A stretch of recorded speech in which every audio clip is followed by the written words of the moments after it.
Bigler. Darius Windbigler, yes. All right. Is my audio Well, we are okay? now online. Good. Tori, how you doing over there? I'm still working on the original operations assigned. All right. Jesse, go ahead and start us off, I guess. We all leveled up, right? Everyone leveled up? Yep. Yeah, so everybody should be level 3 now? Yeah. Right. So last... What were you saying? What's the IP again? 76 period 100 period 129 period 147.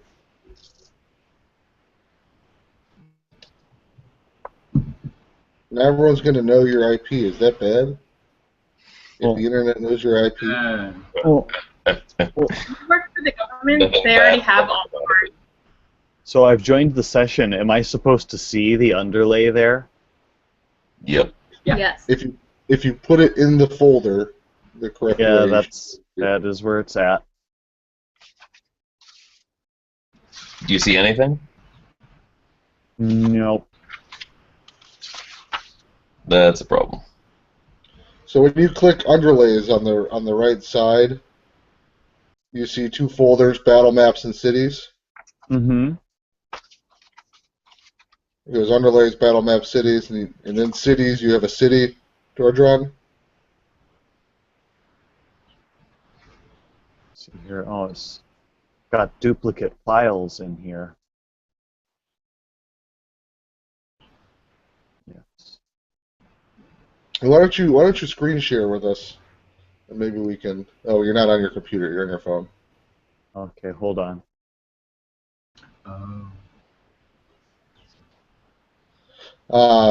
Jesse, question.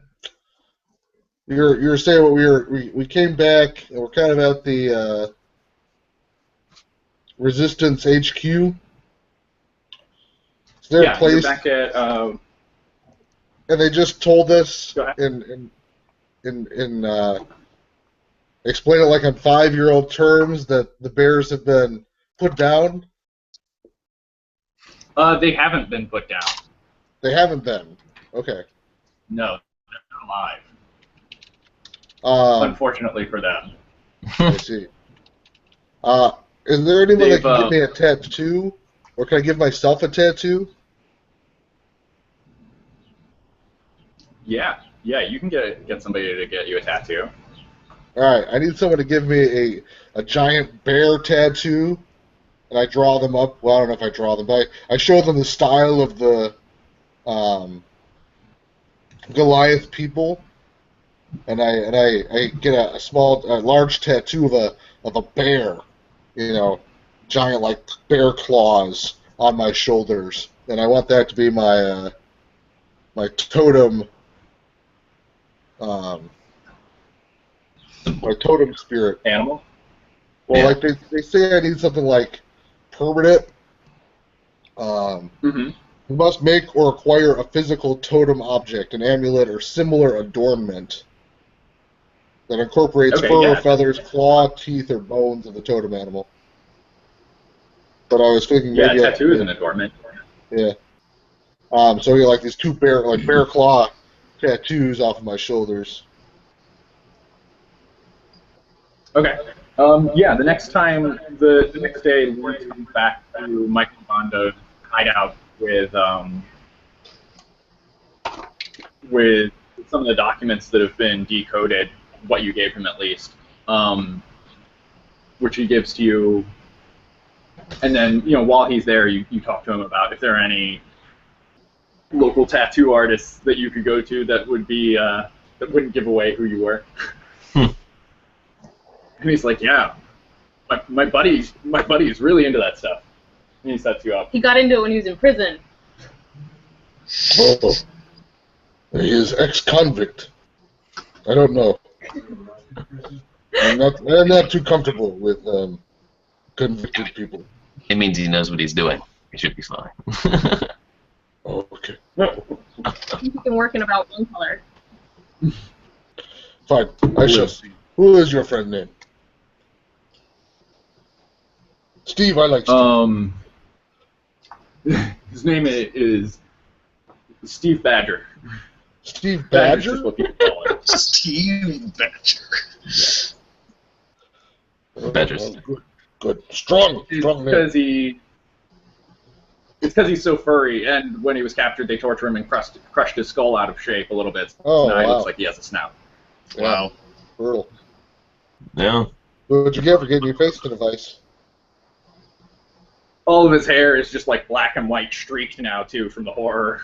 It was a rough time, but he'd love to tattoo your shoulders. At least you got a good nickname out of the ordeal. Really, yeah, that's the most. So everything kind of balances itself out in the end. Right.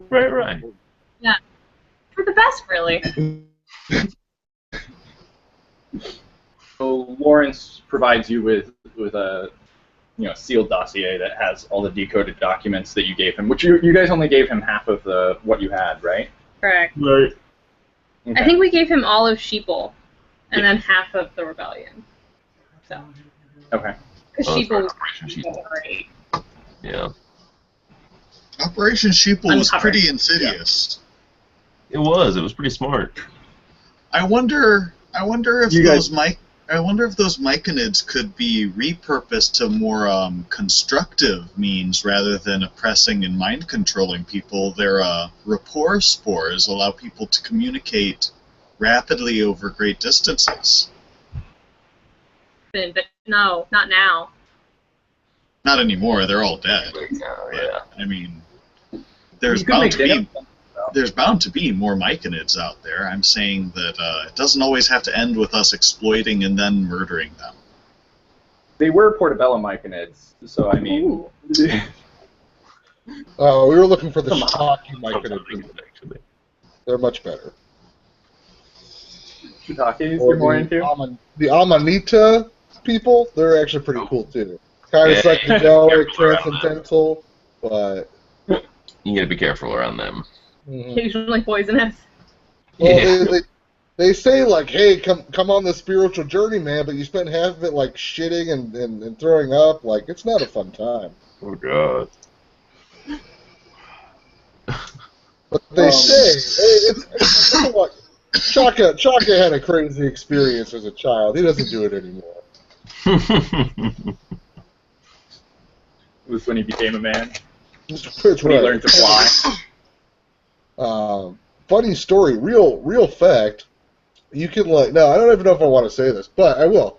So your body processes all the bad parts out of the amanita, out of the fly agaric, and they would drink the urine of someone who had eaten it and suffered the ill effects because your body would take it, and the urine's clean, and so you still get the effects of the mushroom. Right. Well, then, Spreading the urine. yeah. And people do this, to this day. People still drink, mushroom piss of people. Oh god. Fun It's stuff. kind of amazing. Bad idea. Some people are into that. All to get high inexpensively. Yeah. Well, All to and get high inexpensively. So, yeah, so talking talking to David Badger, who adorns you with your new totem bear claws across your shoulders. What do they look like exactly? well, he's already got a lot of tattoos going on. So he gets them right here, facing forward. So it looks like there's a big bear hanging out. And what he does is flex. Actually, you know what? Maybe he gets them on his hands. He just gets bear claws. No, I don't know. Going down the arms across the back. I think he gets him on his shoulders, and when he flexes his shoulders, they flare out, and it looks like he can attack people from behind. It's like having eyes on the back of your head, but really he's got claws. On the back of his head. Right on the back of his head. He's, people die. Yeah. So a bear head tattooed to the back of your scalp that faces that direction as Like a bare face? Yeah, there's a bare face that goes out the opposite direction. Oh my god. Okay. That's good. Yeah, I you can gotta do go that. watch my back. Actually, Badger, in his earlier days before he turned to crime, was trying to study as a wizard, which he totally failed at. But he has some minor illusion magic that he, if you desire, can weave into the tattoos to give them a bit of life. Nice. Yeah. Can my you flexing flex there. activate it? Yeah, like the snout curls and the bear snarls.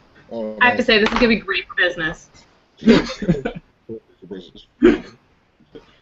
Cool. All right, and then yeah, you get the documents back from Lawrence. He gives them to you, and he's like, Danielle and Michael will want to see some of this information. I know you have more that I think it will be essential that we decode as well. Did I have a chance to take the rest of it to my contacts in the criminal world? Oh, is that something you were also doing? Yeah. Okay, so basically the other half of it. Yeah. Lawrence. You think that would be some kind of picking up those kind of resources, or if it's a background? It's a you just have background. access to that? I don't know. I don't know what I would roll, but I have it. What's what? You have. Role I play mean, I it. have it as a criminal Okay. background. Role play it like I made Tori do. Yeah, sure. You take the other portion and basically, find a local thieves guild and give them the remaining pieces of information and have them decode them. Yeah, so you bring all the decoded information back together. And Lawrence is like, are you going to share this information with Michael and Danielle? What do you guys think? I think that the people who live here know more about what's going on than we do, and so we kind of have to be vulnerable to them a little bit in order to figure out what our part is in all of this and how we're going to not get screwed at the end. Yeah, I mean, I think it's wise not to distribute it among the rebellion since we know that there's moles there, but if we can't at least try to trust the top. Yeah, if we can't at least put some trust, because if they betray us with this information, then that's less vulnerable. There's only so many ways that this is going to hurt us if they're compromised. Okay. Can Yeah, we but read still it? exposing us Is to a there lot of risk. I'm not sure. Is there I keep anything forgetting I involved? need to roleplay 8 intelligence. I'm just saying, I trust the resistance. You don't have to roleplay 8 intelligence. 8 intelligence is average intelligence. It's not that bad. It's below average. 8 intelligence is specifically below average. I have 9 intelligence, so I'm just slightly dull. Yeah, It's like I have 8, slightly smarter than I am. I appreciate how he makes insightful comments all the time. I scored 500 on my SAT. Good idea. I'm so impressed with Mac. Mac is super smart. How smart's the gnome? What's your intelligence, John? 11. 10. Oh, 11. So Yeah, we're 8, 9, 10, 11 as far as intelligence goes. Everyone's just one peg higher than everyone else. The fighter is the smartest one of us. That does not bode well. Why he does the books? Like, oh my God, he looked at Chaka. Chaka used to do the books. Why would you not say We found 5 rocks. Yes, this good rock. No, Gnome's like, I feel like, no. The quality of the books improved remarkably after I stopped using daggers as place marks. Hey, that's Chaka's favorite dagger place mark. You can use now. This is yours. To shuffle the books together to make them more interesting. Didn't work out too well.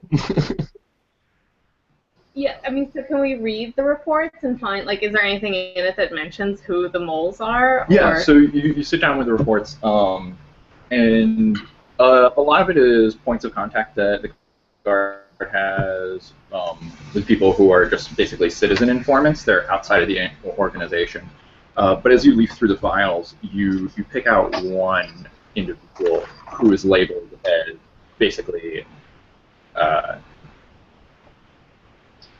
agent that they've flipped within the rebellion. Okay. And he's marked as a high-value asset. It's marked as male? Yes. Okay. You have his name. Oh, good. So his name is Bori. He's a dwarf, and he is an alchemist and provisioner for his rebellion. So he's a resource that they kind of rely on. And it's for that reason that he has not a huge amount of access, but he has some contact with sort of the secondary leadership. Okay. Yeah, so I would prefer to kind of take that to the leadership then, because we don't know where this guy is, but the sooner we can kind of take advantage of knowing who he is, the better. And if we can give them a mold, it'll strengthen our position as well. Yeah, feels like a good idea. Can this guy? I'm happier with this. Is there Yeah. is there anything in any reason for us to believe that this guy can be turned back to the rebellion and he can be that he can be a double agent and the established order might still think that he belongs to them? We don't even have to flip him. We can just give him bad information if that's what we want to do. We don't have to let him know that we're on to him. We can feed him. We could cook the books. Yeah, you can pull stuff. Right. I don't know. It'd be easier to take him out. Safer in the long run. Safer in the long run, but at the end it doesn't get us any closer to what it is that we're trying to do. Taking him out, he just stands to be replaced at some point further down the line. We should take this information to Governor Mention and say, we want this guy fired. Soon, Chaka, soon. Yes. I bet you that would get him fired. I think Chaka puts too much faith in the normal due process that's been given to double agent. proceedings. Process. Why would he work for 2 jobs? He get paid for 2 jobs. Government needs to fire him. Also a valid point. I Um, think Chaka just really wants to go back to the governor's mansion for some reason. yeah, you really like indignantly grandstanding in front of authority figures, Chaka. Well, it was That's in why my he's part of this village, and we would go to leader with problems, very direct, and it would take care of all problems. I'd prefer it to go one by one, knocking out each of the pillars that suspend him high up in his precarious seat. But the house without pillars cannot stand. Everyone knows that. That's kind of the point. Well, that's the point. We can build a new house afterwards. We just knock it right the fuck over. It'll be great. We don't give a fuck about the pillars. We just knock them down and we'll build a new house after. That is just roof. That is a bad house. It's a bad house. That's my point. I don't understand why. Who would live in that house? So that's why you don't go in there and argue with the dude about how he's arranged the furniture inside that house. You just knock the house down. Governor has great house. I see it. Right over there. Yeah. I'm confused about what Chaka wants. What Chaka want? Chaka man. Chaka mad. Thorn mad. Chaka real man. Thorn real mad. Because the status is not quo.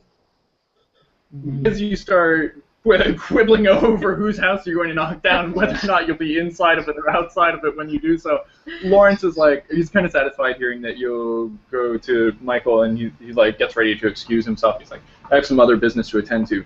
But by the way, are there any supplies or anything along those lines that I can procure for you? I need several things. I need an herbalist kit, and I need a gold ring worth at least 50 gold pieces. Okay, that's easy. Do you have money? Chaka has 91 gold, so I'm guessing you have some money. I have 48 gold. I need a 2 gold piece loan on that 50 gold piece ring. Yeah, Lawrence says he'll be able to procure things for you at market rate, even though it's a lot of extra trouble to source these things, people like such as yourselves. But you know. Well, it's a material component for a spell, so it just is a little linchpin in my plans. All right. I can loan you the 2 gold if you want. Yeah. Well, you'd be the recipient for it. As soon as I got the 2 gold from you, I'd give you this gold ring, and I tell you that this is the material component for warding bond, and it allows me to have the damage coming into you and take half of it, and it boosts your armor class by 1. In which case I will. Alleviate the interest rates then. Right. It's an emergency situation. When we anticipate you definitely having to be the tank, I can take half of that damage from you, basically. You take half damage, and I take damage equal to whatever you take, and that's how will buy us a couple extra rounds in a thick fight. And that raises my armor class by 1 as well. It will only when I cast the spell, though. That's just the material component for it. I have to initiate the spell in order to grant all those benefits. Right. Okay. Yeah, and an herbalist kit you can procure for change. Like, don't think about it. We'll throw it into the deal. Yeah. So he takes that. Is there anything any of the rest of you need? I know. I can think of. I don't think so. It won't be the last time you see him. Let's see here. Can you give me a crowbar? Yeah, happily. He reaches into his pack and pulls out his crowbar. Treat her well. Mm-hmm. Chaka looks at what's his name? Thorn. Lawrence. Oh, Lawrence. No, the guy we're talking to right now. Yeah. The NPC. Lawrence. Lawrence. Chaka need small mummified goblin hand.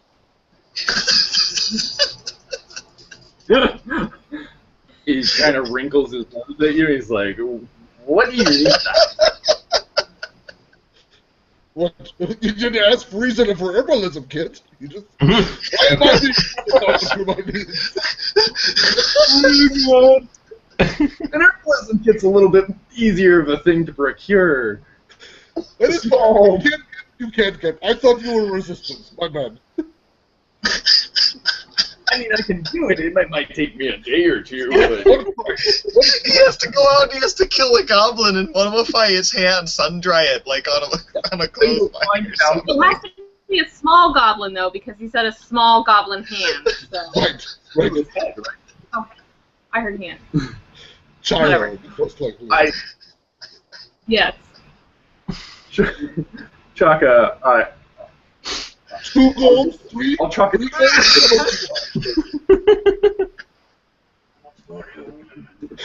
How much for the compare? See what I can do.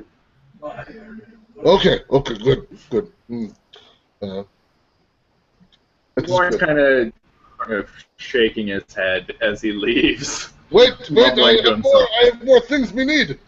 He's gone. He looks back over his shoulder. He's like, Next time he come back, I ask for petrified mouse too. That is good. That'll be a good addition. Mm-hmm. Yes. Okay. All right, let's go see Alan. And Michael? Yeah. Michael's here in the building. You're basically crashing in his home. Nice. We'll go knock on his bedroom door. Yeah. So you rouse him. He comes out. It's like kind of... It's late. It's early morning. He comes out. Morning to you. You eaten breakfast yet? Yes, we have. Very good. I'm glad you helped yourself. Us too. Fucking barbarians. No, that's just the one. The rest of us are not. He's full of Chaka. I'll eat some coffee. Let's go. What can I do for you? Let's go downstairs, sit, have a cup of coffee, and discuss what's on your mind. Because we're in his house, is it a high traffic area? Like, should we tell him that we don't want to discuss this out in the open, or? I mean, there are occasional, you'll see street urchins come in, deliver messages, Okay. Occasionally another operative, but it's not like there's a bunch of people hanging out here. It's All right. him and his grandmother. Do we trust her? I don't know. She seems harmless enough and to love her son, her So grandson. we definitely Okay. should not trust her in any capacity. That's a warning sign right there. So Michael goes down and pours a cup of coffee, kind of looks around at the rest of you. Do you want any? Sure. Sits down at the... Mac helps herself to a cup, Okay. pours liberally of the cream and sugar. Files. Yeah, so we kind of lay out the report and kind of go over the bullet points. Chocolate also takes coffee. Or tea. Alright. Yeah, he looks over the report and he's like, we should definitely share this information with Danielle. Also, she sent me a message by way of Lawrence this morning saying that she would like the opportunity to meet you. You're making a hell of a name for yourself, so... Yeah, we would like to meet her as well. Seems rather fitting. Why not? She requested that I set up a rendezvous with you at one of our other safe houses, the Bottle and Blade, this evening. If you'd be able to be there to meet with her. I don't know what kind of whirlwind other plans you may have, but Well, we did you have. seem to be Fine. every time you've been here. What's that? I said we didn't have any show scheduled for tonight, so I think we're probably good. We've been a little bit behind. We're gonna have to catch up at some point, probably next week. She mentioned that also in her note that she had another lead, someone she'd like to introduce you to, who she believes could be of assistance to our cause. Okay. All right. In that case, I'll set up the rendezvous, and Who's this other person that she wants us to meet? she didn't provide too many details. She said it was a merchant contact who reached out to her. An elf by the name of LL. We haven't had any dealings with him before. I know a little bit about him. Do I He's know an- LL? Do you have contacts or background that would give you familiarity? I'm an elf outlander. So no. He's a city folk. He's resided in this Yeah. Brooklyn for the last 100 years. Yeah. He's an arms dealer. Mm. And he's known to supply the authorities with weaponry and armor. Is he a high elf? Yeah. But apparently he came to Danielle and said something that caught her ear that made her at least think it was worth her while to meet with him. All right. In that case,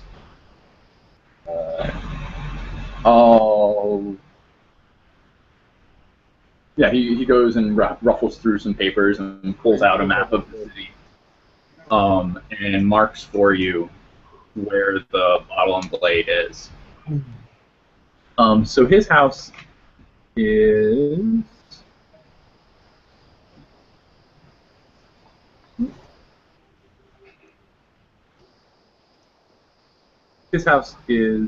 over here. So this is where you are now, where the Dark Elf Fog is. The Market Square is that big square near where Darius's fog is. Right. I can't see it. Okay. And the Bottle and Blade is where this fog is over here. Also, this red fog down here, this is where the special police's headquarters is that you raided for information the session before last. Okay. Okay. This is the river where the Chaka swam across. The governor's mansion is up on the hill on the other side of the river, as well as sort of the gentleman's district, the noble residential district. Yes. When you say gentleman's district, it sounds like there's going to be like naked dancing ladies there. Yeah, but like really high. I hope of that.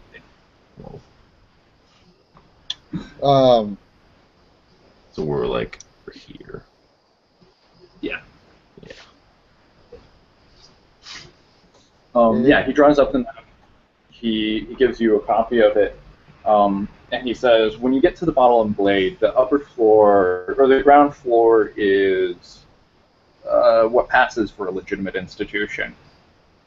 But if you speak to the bartender and give him the pass phrase, the tide is rising, he'll show you to one of our meeting areas that he hosts. Okay.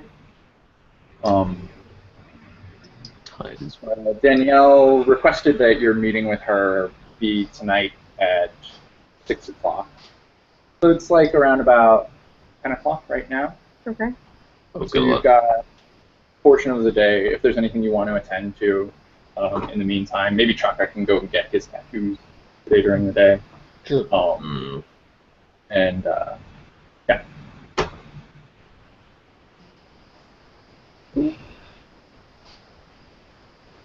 Okay. I don't think Mac really has anything that she needs to get done. Okay. No. Why we waste time with as he's getting his bear tattoos or before? Why we waste time with Mole Hunt when we know where the turtles are? We need to save them. What? Wait, what? I don't think we do know where the turtles are. No, were they? Didn't they say they know? They said that they knew that not good things were happening to them, but I don't think that anybody ever said they knew where they were.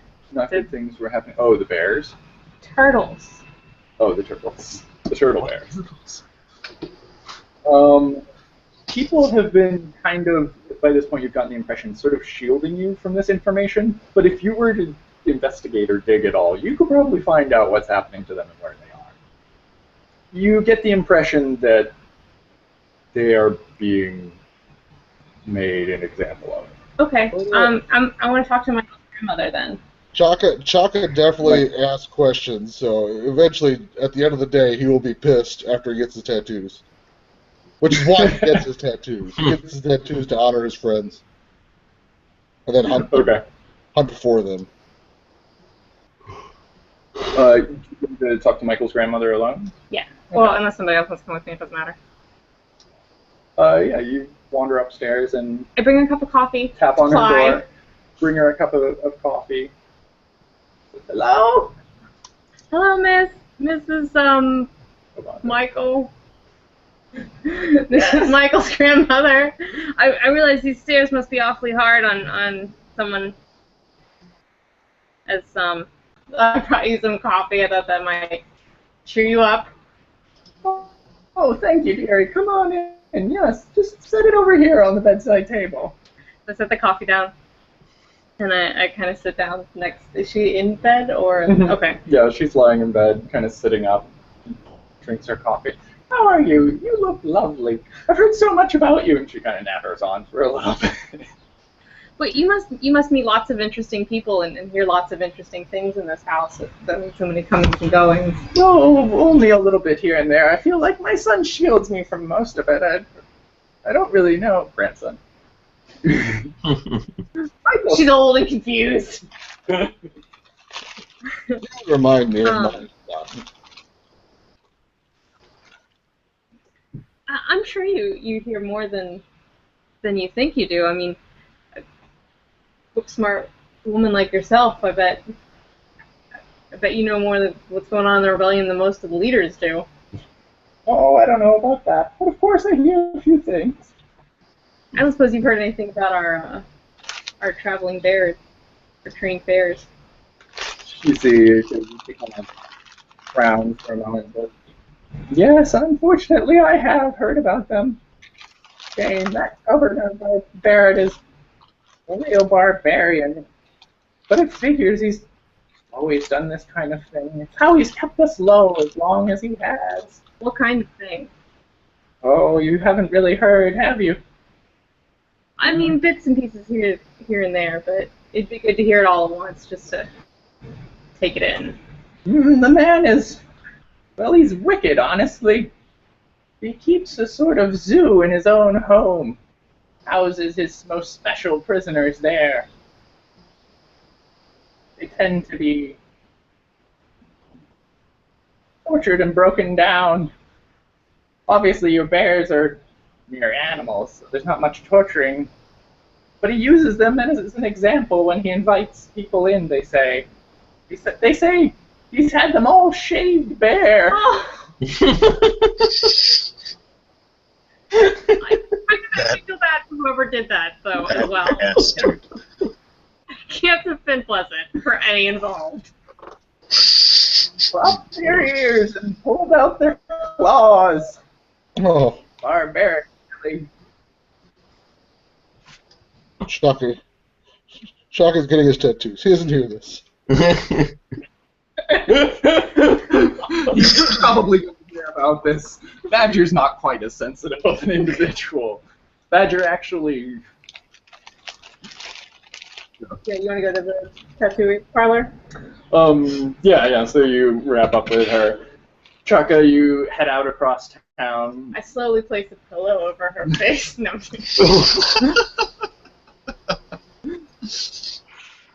Chaka heads out across town and goes to Badger's tattoo parlor. Badger, with his pointy face, greets you when you come in. He says, "Oh, shit! You should not be out in public. Come on, get in here." What?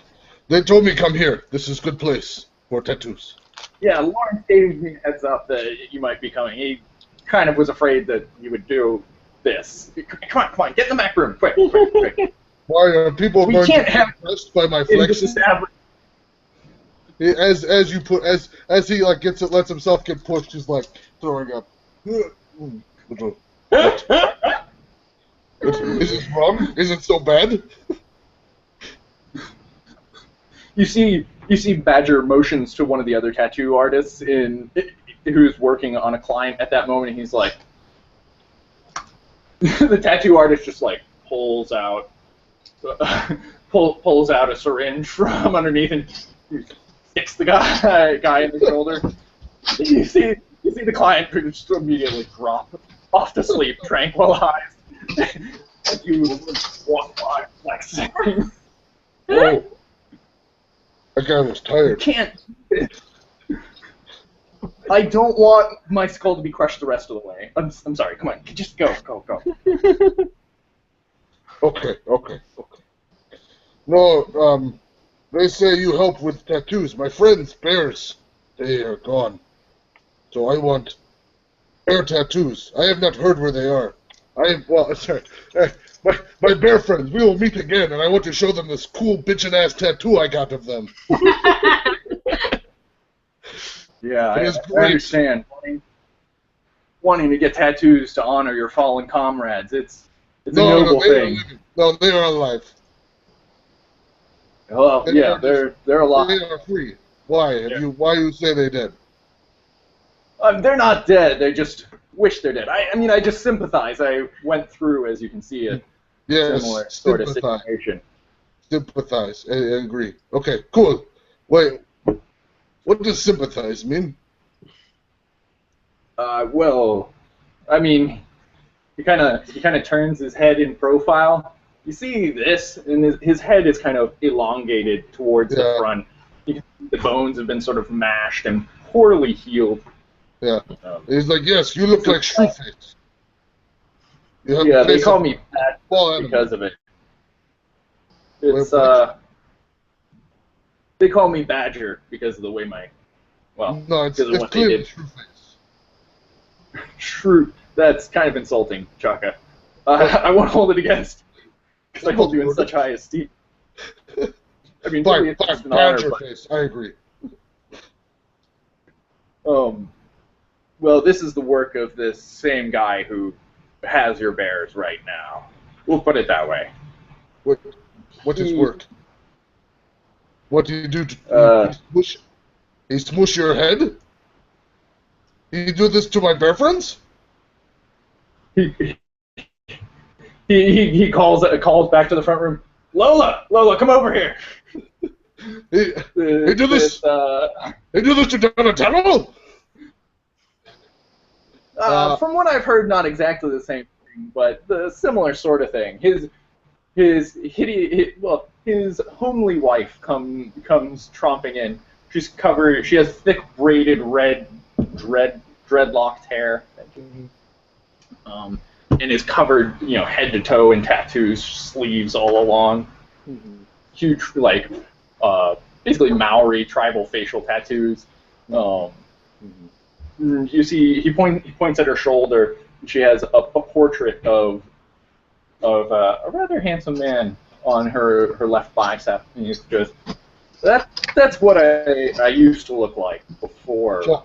Chaka looks off screen at the camera, kind of raises an eye at the audience, and goes, and he looks back at Badger. Hey guys, I have to go, so I'll try to get on later. Okay? You have to go? Okay. Yeah, I gotta go. I'm sorry. Okay. Okay. I'm sorry. I want to get back online with you guys later. All right? Okay. Oh yeah, as soon as you can. Okay. Bye. Let us know if you come. Bye. And then Thorn went to commune with nature for a day or something. It was imperative. Yeah. You can't really outside of the city to nature easily, so maybe he communes. It's not park. Okay. Communing with the park. He goes to the park. Like 20 trees there, and a pond. Yeah. There he is. With just geese. Bam. He sits and admires a rose that's grown up through the cracks in the sidewalk. Well, Rich that's so poetry. poignant. Chaka breaks the fourth wall briefly, and he looks at the camera, kind of raises an eyebrow, and he looks back at the Badger and says, "Oh yes, very much like you." Yeah, well, I'm just happy to be alive. Anyway, about your tattoos. So, Wait, tell me about what you were looking for. they kill bears? He tells. No, your bears are alive. Bears are fine. Your bears are fine, Chaka. It's just here. He grabs a bottle of whiskey off the shelf. Here, why don't you take a drink? This is probably going to be painful. You're going to need it to settle your nerves before we get into it. Tell me about what you want. Chaka. Let me see, make sure. Down the dirt, to the river, unborn, rage. Sure, he drinks. There's no qualms against drinking the whiskey. He takes a big sip of it. Me don't have performances today. This is very good. He's a consummate professional. Yeah. Man who won't drink on the job. I admire that. He takes a swig. Yeah, they discuss the tattoo design of the bear face illusion. Okay. Thing. Yeah, Badger talks a little bit about what he's able to do and works with you on that. But somewhere in the back of his mind, Chaka knows to ask more questions about the bears when he sees Mac and Thorn and Windbigler again. Okay. Yeah, so you pass the afternoon on you. Is there anything, I guess, Darius, you're the only other one who's, well, you and Mac. Do you do anything to pass the time while Chaka's out getting his tattoos? I write a song to incite the masses about the injustice done to our bears. Okay. That's what I do. It's a stirring banjo dirge.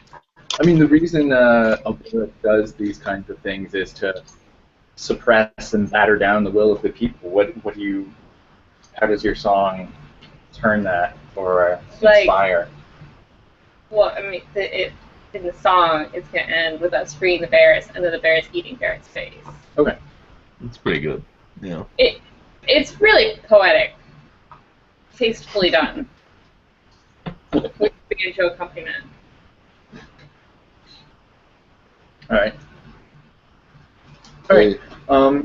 Then I assume, unless you have anything else, pass the rest of the day, reconvene and get ready to head out to the Bottle and Blade. Yeah, when we reconvene, I plan to phone for Shaka. And I tell him, but just, I'm not quite done with the bridge. It's not very strong, but this is what's going on with the bears. Oh God, no! Chaka, by the end of the song, just tears are streaming down Chaka's face. His illusionary bear is crying too. He just goes, no, now we must go to Mansion. We free them. We free them now. I agree. Look at what you've done. We liberate them. Mac, this is your problem. Libertad. I think we should go first and find out where exactly they are, because we still don't know exactly where they are, and she probably knows more about. He said with Governor. Yeah. But not I know where Magic. Badger know where they are. We find Badger. Come. We have Guy. Probably a terrible idea. No, why is that idea? Why? Why is bad to free our friends? You are a coward. We're gonna get Badger in trouble, which isn't Coward? What? Nobody calls me a fucking coward. All right, let's go find Badger. All right. We're doing this. Okay. I bet you my mummified goblin hand, you will not find bears.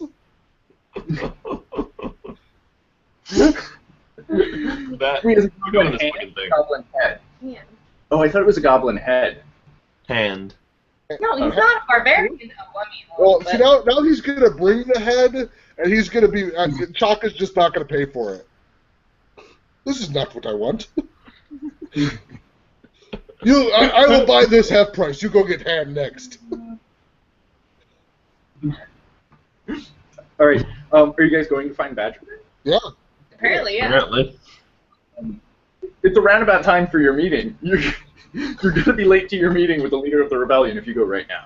We would probably have jobs if we were good at holding down timetables and things. Okay. Darius doesn't back down, especially when someone challenges him. We're gonna do this. So, like, right before we walk out the door, I kind of stick my head in the kitchen where Michael is, and I'm like, "Hey, we're gonna go get Badger and get our bears, and then we'll have our meeting. We might be a little late, like a smidge, so we'll see you later, bye." You hear a clattering and a falling chair, and Michael comes sprinting out. What did you just say? No, you can't do that right now. That place is like a fortress. It'll be suicide to go running in there. You guys are mad. We'll go around back. No. The dude is crazy. He's wicked. He will take Yeah, after that's you. why we gotta get our bears. Do you want me to sing you the song? I There think is the song really for you. I like start strumming. He sees Chaka starting to get more worked up again as you start singing. He's like, no, stop. Puts his hand Right. across the strings of your band. Whoa! Tailboard is there? My instrument. Not cool. Not cool, man. I'm sorry.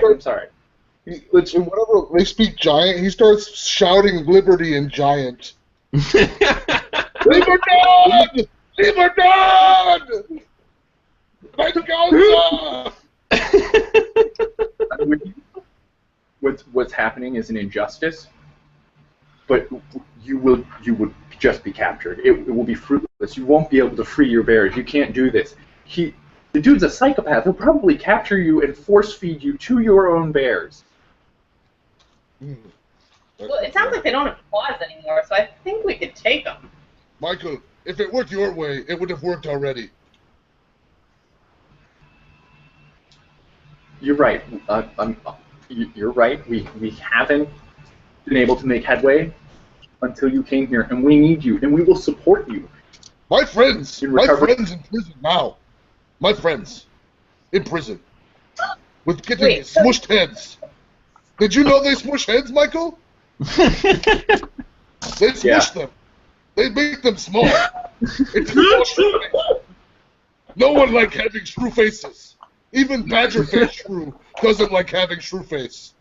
Yeah. He make his wife get a picture of himself so he can remember how he looked. That's not how he looked. Bender's a fucking liar. He was never that handsome. We thought so. We thought he was ugly as sin beforehand, but it's not. It is not point. He has shrew face. Bears. Bears no meant for shrew face. It's like 5 o'clock. Your meeting with Danielle is at 6. Is scheduled for 6 o'clock. Okay, Shaka, how about this? We'll go after dark, because I think we'll have a better time getting the bears after dark. We can do it a little sneakier. So we'll go meet with Danielle, and then we'll go from there to the bears. It would be smarter. Don't toy with me. Michael. Listen to him. He has an intelligence of 11, Shaka.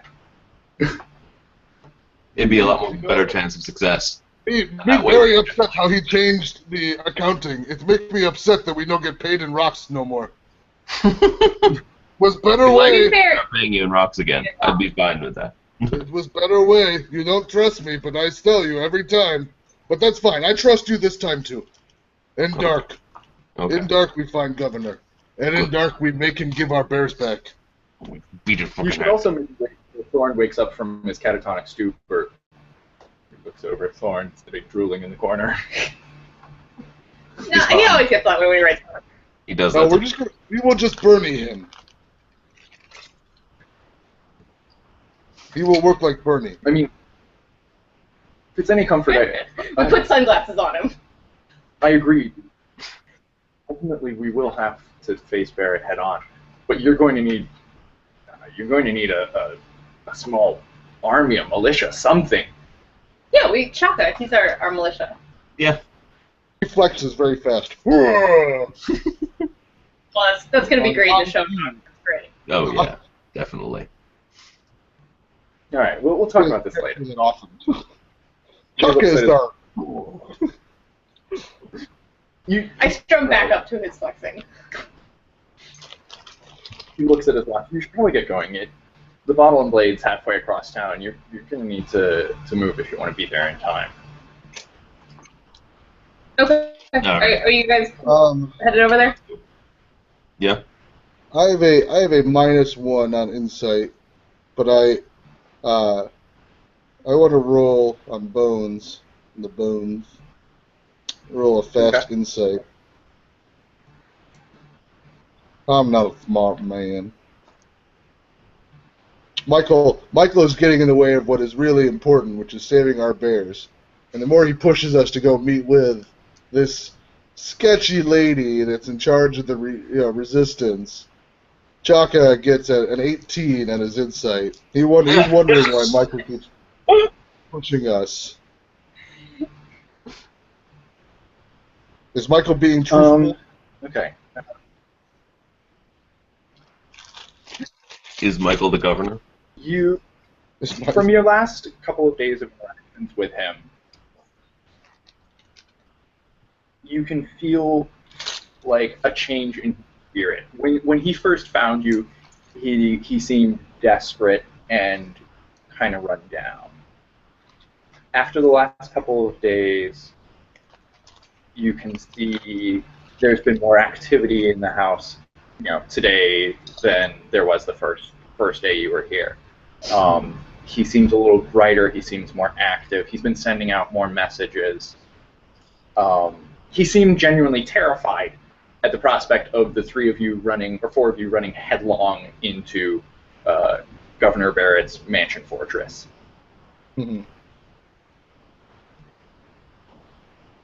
Okay. His admiration for you seems quite genuine, and it does seem to have turned his spirits personally to the things you've done.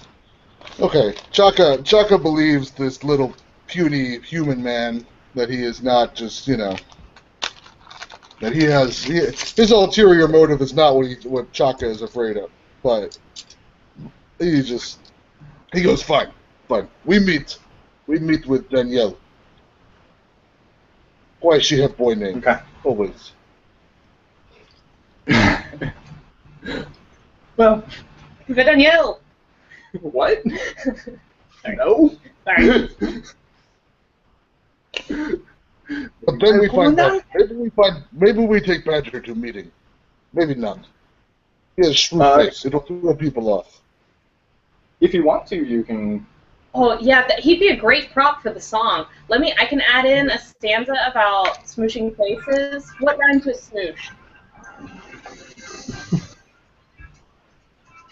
I don't think we have time to pick up Badger, to be honest. Okay.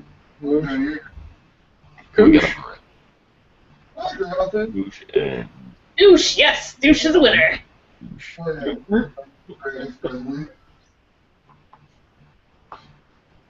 Yeah, we should probably not bring Badger.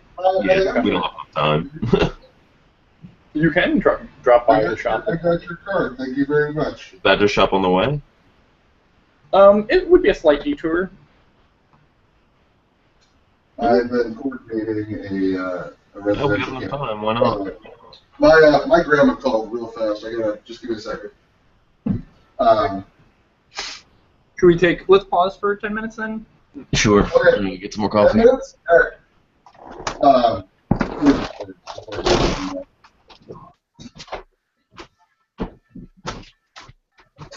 You made me cookies? That's so nice. You enjoy them for me.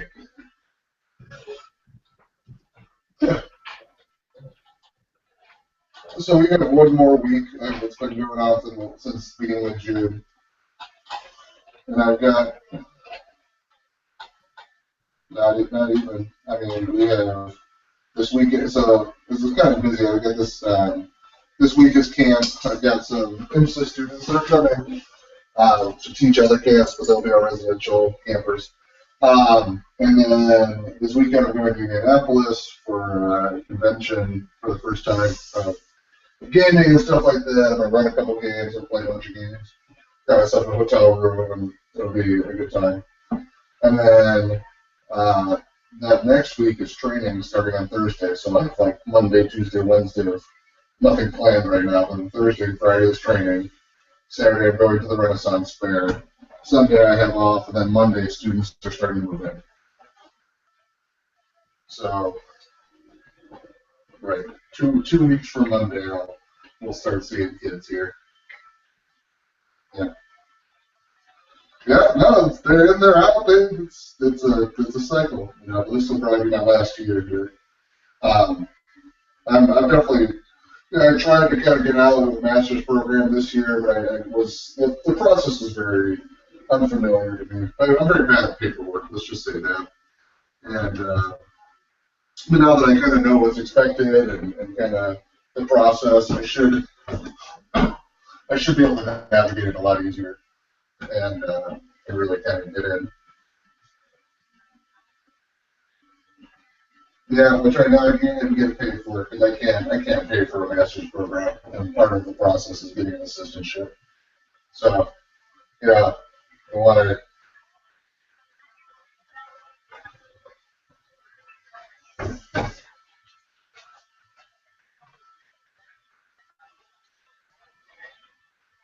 I'll be 30 next year. I mean, I know that's young in old people land. That's old in young people land.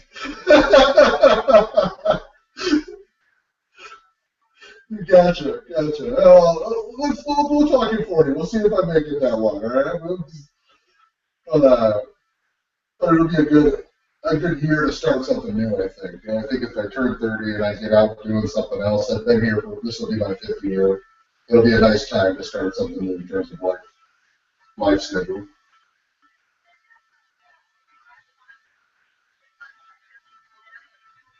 Sure, and that's a big part of it too. I didn't really ask going on. So, absolutely. Yeah. Mm-hmm.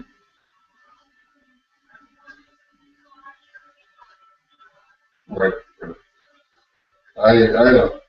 I will try harder. Mhm. Yeah.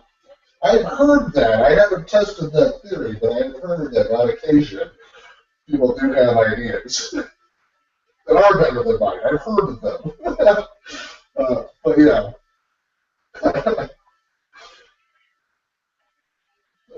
Thank you very much. You have a better rest of the summer. Uh, Thank you for calling. Bye. Later.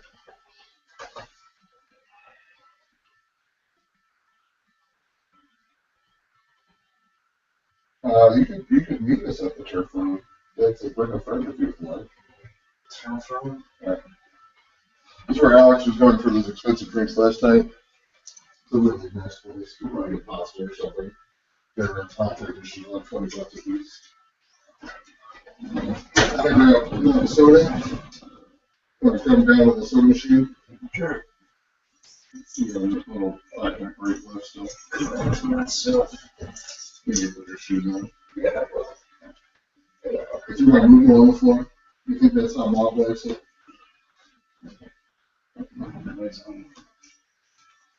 That's what I said. Would you see it or is that? No. No, I thought it was in there somewhere. To their factory, so that if you were your computer, do you not open Facebook on TV? No, you can't focus.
Yo. Hey, what's up?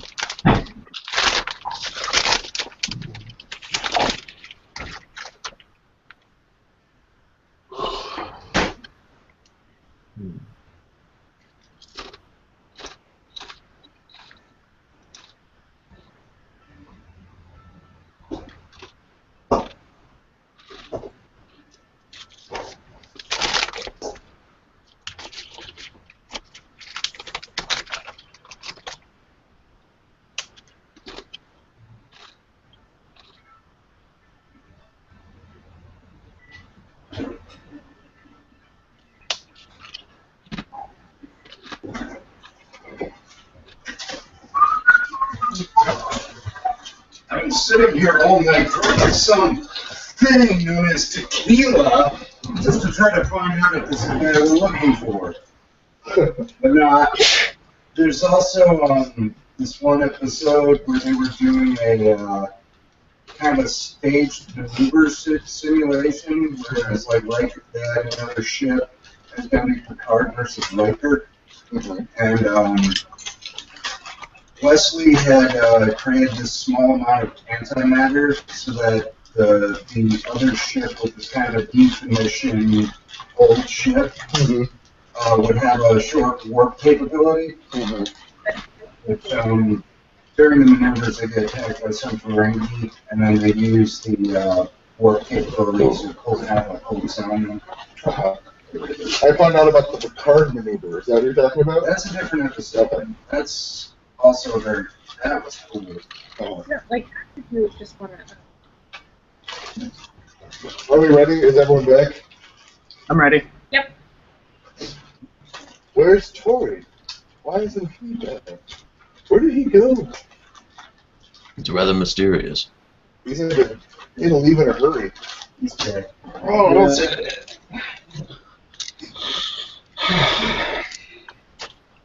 Okay. Alright. Chaka agrees to go to this meeting with you all, as long as there is a promise of and assurances that we will liberate our friends. Yeah. Chaka will, if you guys don't accompany Chaka at the end of the day, hey, Tori's back. Yeah. Then Chaka will go by himself. No, we will. We definitely will. We're gonna get these bears back one way or the other. It'll be fine. Honestly, I think it's a foregone conclusion that the bears have been dismembered, isn't it? Let No. me sing you my song. What's going on? While you're gone, they found out what has been happening to the bears.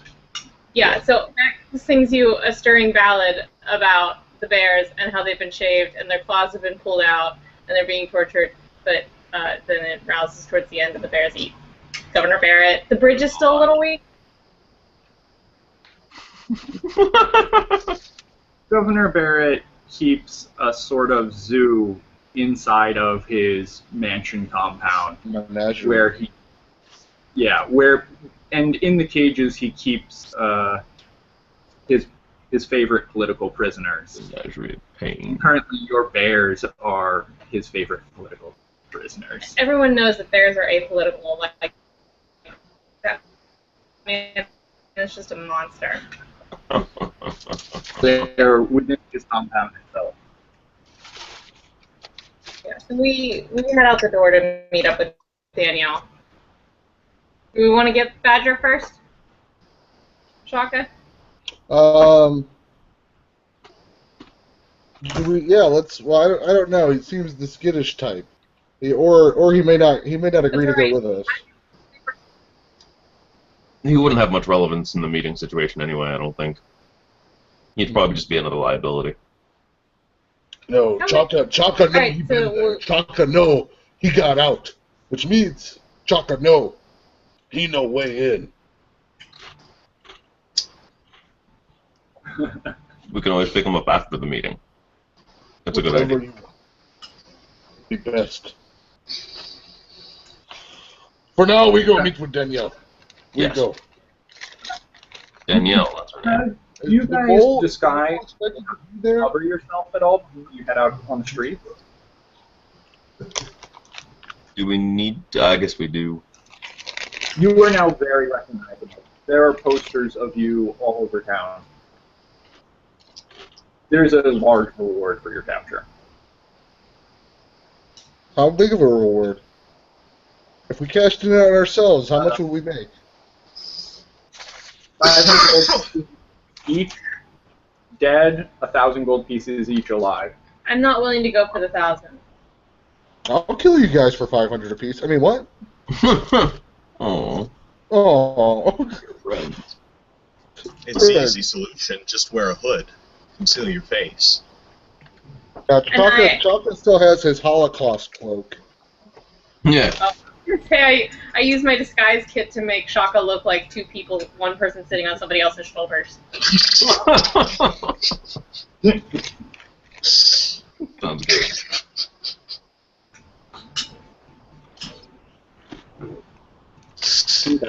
You guys kind of robe yourself heavily and head out into the night streets. It's before curfew, so the streets are fairly populous, fairly full. People are running around, running their last errands before. Let's say curfew's at 9 o'clock at night. It's about 5 o'clock right now. And you kind of skirt through the streets. You keep your heads down so that you go unrecognized. At a certain point, you come across a small caravan. There are a whole bunch of the city guards escorting 2 carts, wooden carts that are like closed in with steel bars on the side. And there's kind of a crowd. People park to the sides of the street as these guards come. There are probably about 15 guards with this little caravan. And people park to the sides. But you notice here, actually, give me perception checks. And I just go with my passive, it's a 9. Yeah, your passive is level 5. 13 then. Or Fif- did you? 15. 15? Okay. Yeah, the 15s notice people are parting to the side and being like more or less deferential. But you see here and there are people who are kind of giving angry glares as this procession goes through the street. Some of them are kind of muttering to one another. You see some rude gestures made in small, not openly, but just like. Towards the caravan? Mm-hmm. Okay. I'm gonna poke an angry person and ask him who that is over there. Who the caravan is? They look over you and they're like, the city guards are transferring political prisoners to Barrett from a low security jailhouse to a higher security run by the secret police downtown. What prisoners?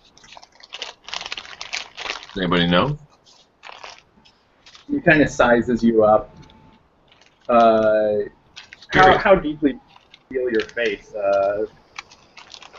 What's that? How hard do you feel your face? Like, can he see your face now that he's Probably not. I mean, I'm a gnome, so if he's a human, I'm definitely shorter than he is. He can see the top of my cowl. Can I roll insight to see if it seems like this guy is like against the like, can I tell like his tone towards the? Well, Darius walked up to one of the people who Okay. was like muttering and glaring. Okay. So Somebody who actually kind of, as the caravans pass, they spit on the ground behind them. Yeah. you could even quietly. show him your face potentially if you decide that's. Better play it safe. I don't know. I'm a pretty cautious sort of person. Are those cages big enough and well reinforced enough to, say, transport bears? Should we start something right here in the street? That's what I'm asking. I mean, they Yeah. probably couldn't hold a bear in if it was trying to get out, but they could transport a bear. They Right. couldn't transport an aggressive, crazed bear, Okay. but they could transport a friendly, docile bear. Or a bald one without claws. Yeah. Oh.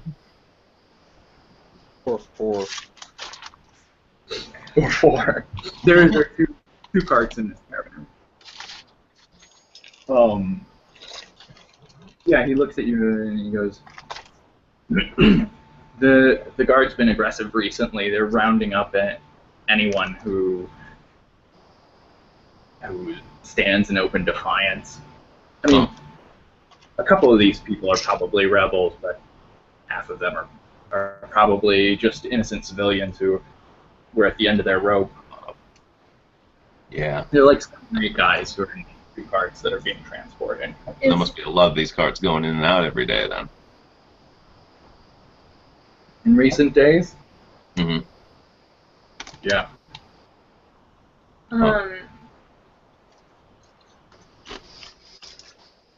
To kind of sneak up behind one of the last guard.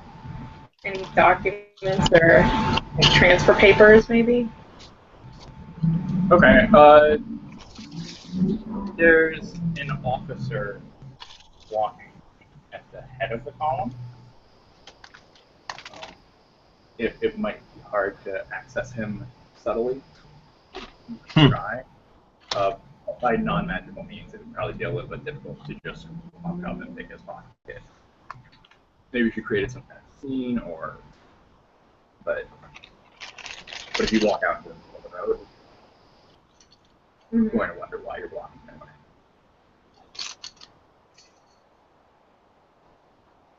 But it doesn't look like the people, like, because there must be, like, a rear guard. There doesn't seem to be anybody sort of more important in the rear guard that I can... No.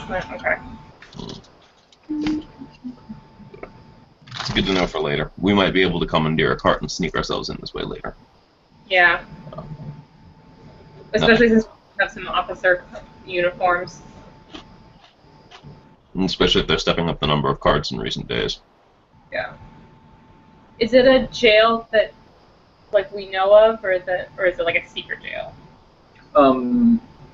It's a higher security jail. But we know where it is. We don't have to follow them to find out where it is. Okay. And you could, among the documents that you recovered, you could find location. Okay. Okay. So, are you heading towards the... Yeah, as you allow step aside to allow the caravan to pass, one of the civilians steps out behind after they've passed and shouts, and he's like, "You all are a bunch of bullies! Bullies, you hear me? Those are just a bunch of kids. They didn't even know any better." Two of the guards break off from the back and stride forward menacingly at this guy. Can I roll like a dexterity check? Acrobatics. I don't know. I want to trip this guy, but make it seem like an accident. I think it would be like Too far. I can be sleight too of far. hand. I feel like it would be sleight of hand combined with something, or maybe Sleight just a of sleight of hand. hand check. Sleight of hand. Yeah. I'm not of trained hand. in sleight of hand, but I get a +2.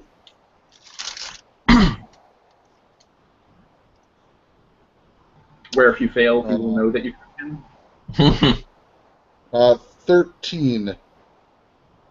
13, so it would be against his insight or perception for sleight of hand. Perception for sleight of hand.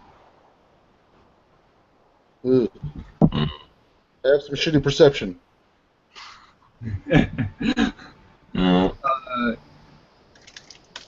He trips and falls flat on the ground in front of you, and he jumps up and looks at the people who are lined up along the side there and says, "Who did that?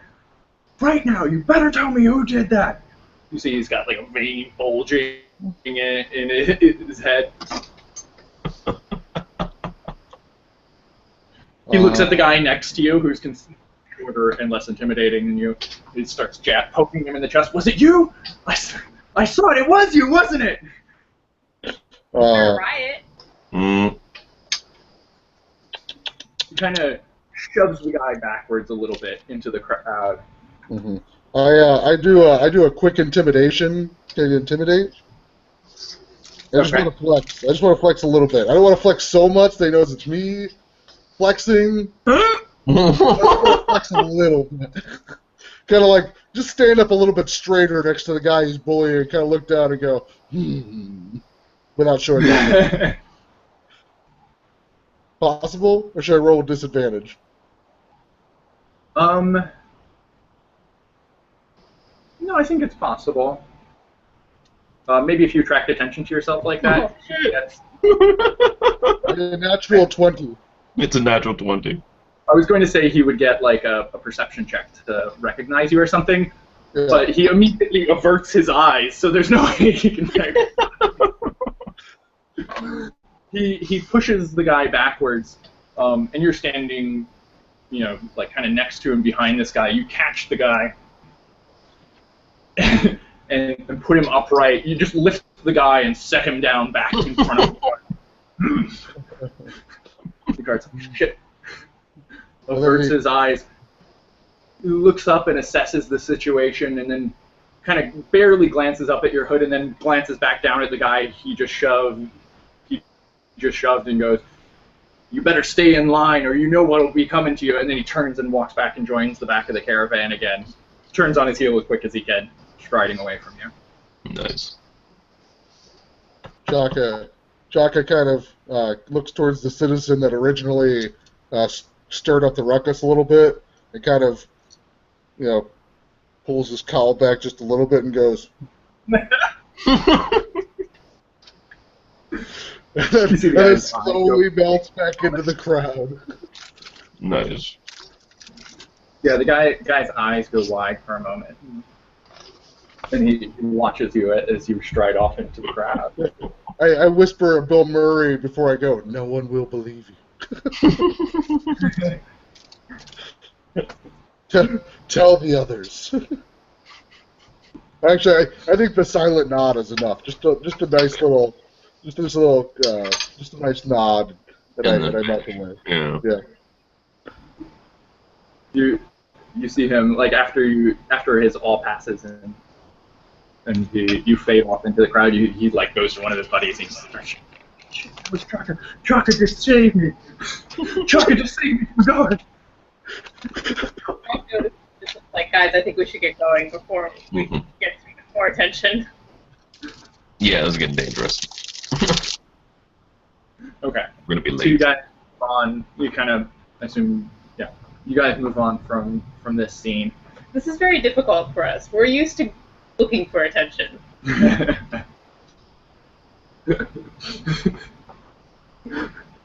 was kind of figured you might. Yeah, so you move on from the scene and head off towards the tavern. You go in the front entrance, and it's like kind of a moderately run-down tavern. And as you walk in, half the patrons kind of look up at you under hooded eyes or under their eyebrows. The bartender standing across at the bar, cleaning and polishing glasses. Right.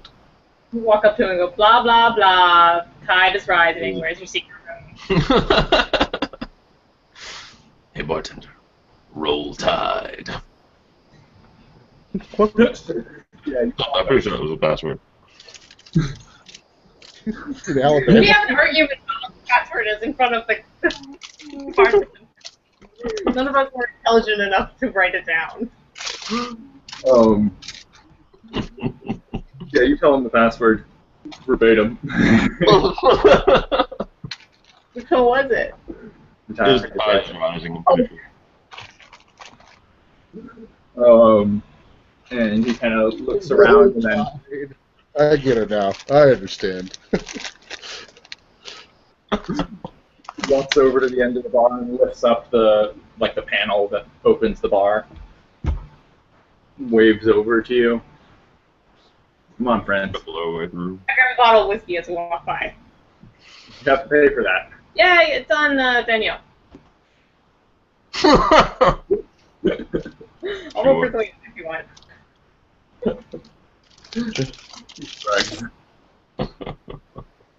And you head down into the back through the kitchen, and then back through the kitchen to stairs that head down to the cellar. Yeah, Chaka takes a big old bottle of whiskey and throws a gold piece on the counter as well. He nods at you. Nice that some of you have some manners. You head down into the cellar, and when you get down there, it opens out, and there's like a main room where there are like basically poker tables, blackjack tables.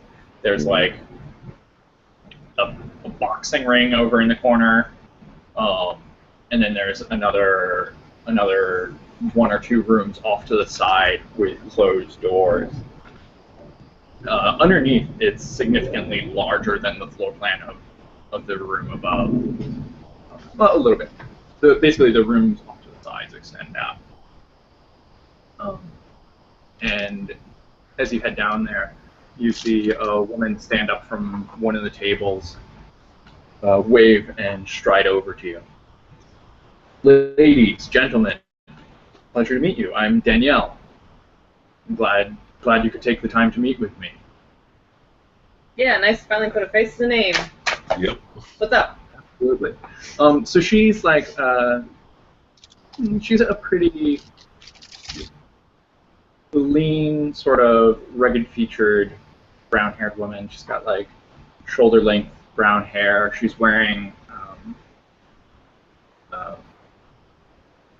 breastplate and has a rapier at her side. She's got kind of like marked cheeks.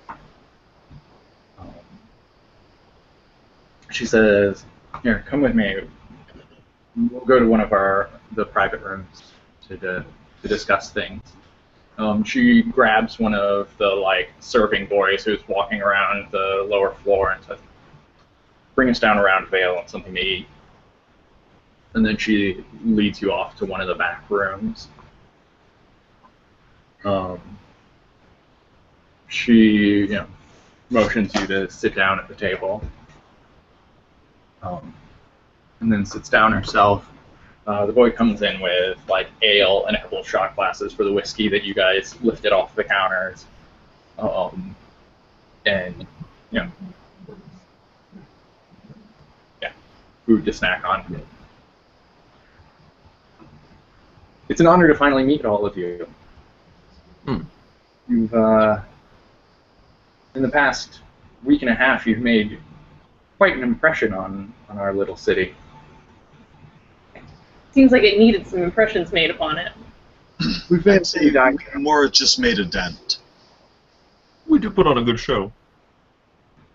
Sometimes that first dent is the hardest to make. We've been struggling with Governor Barrett's rule for the last 2 years now, and just been slowly ground under his iron heel. We were beginning to give up hope until your little ragged band showed up. Pretty inspirational. Where did you come from anyway? Yeah. Who are you? Exactly. I don't have much more to go on than the gossip that's going around town and the few things that my Lieutenant Michael has told me about you. We're carny folk, not fit for normal civilization. I think the stories you've been hearing are all true. Every single one of them. Even contradictory ones. Now that I see you in the flesh, I can tell that people are, well, there are some exaggerations, but not as much as you might expect. No, there's a lot beneath the surface. We are quite versatile. We have to be, times being what they are. I'm sorry that our city wasn't more hospitable to you, but honestly, you're the best thing that's happened to us in recent memory. Listen, we've heard some disturbing rumors about our bears, and we would really like to get them back. Yeah. That's understandable. How's tonight? Like, I don't know. When does it get dark around here? Maybe like an hour? It gets dark about 8 p.m. Yeah, that's when we want to go out. Yeah. Yeah. Well, I For bears. assume, I mean, you've heard the rundown on the situation. I understand that you're eager to free your comrades in arms. I don't know how you, it seems like you value them very highly. They're very well trained. Do you know how hard it is to potty train a bear? No, I don't. It's very hard. There are 4 of them. We are at half strength right now. Sure.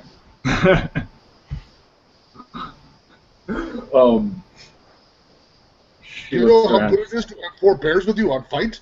Very good. Very good. Don't really fight with bears. It's Well, not it's no wonder you No wonder progress. it's for now. I fight with bears all the time.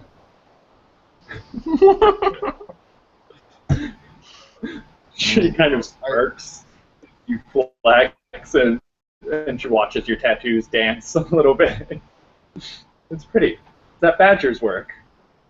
Right, I finished by like kind of like turning around and doing like a back flex, and the bear kind of comes out my back. Or actually, that's what we do in the chest. So it comes out the chest. It's mobile. Yes. Around your Yes, body. the true face one. He says badger face, but it's really clearly true. You didn't say that to his face, did you? I mean, twice, but not more than 3 times. Not more than 3 times. Oh, that don't hurt it. Don't hurt his feelings. He acts tough, but he's really pretty sensitive. Oh, He's been a good friend to us. I'm sure. I understand that. Admirable. I understand that you're eager to free your comrades, but I don't see how you can pull that off with just the 4 of you. Well, once we get them, 8. Yeah. Right. Have you gotten We have distraction. Have you gotten any information on Governor Barrett or his mansion so far? Perhaps that would be a good place to start. Can I roll insight to kind of see if we trust her? Sure.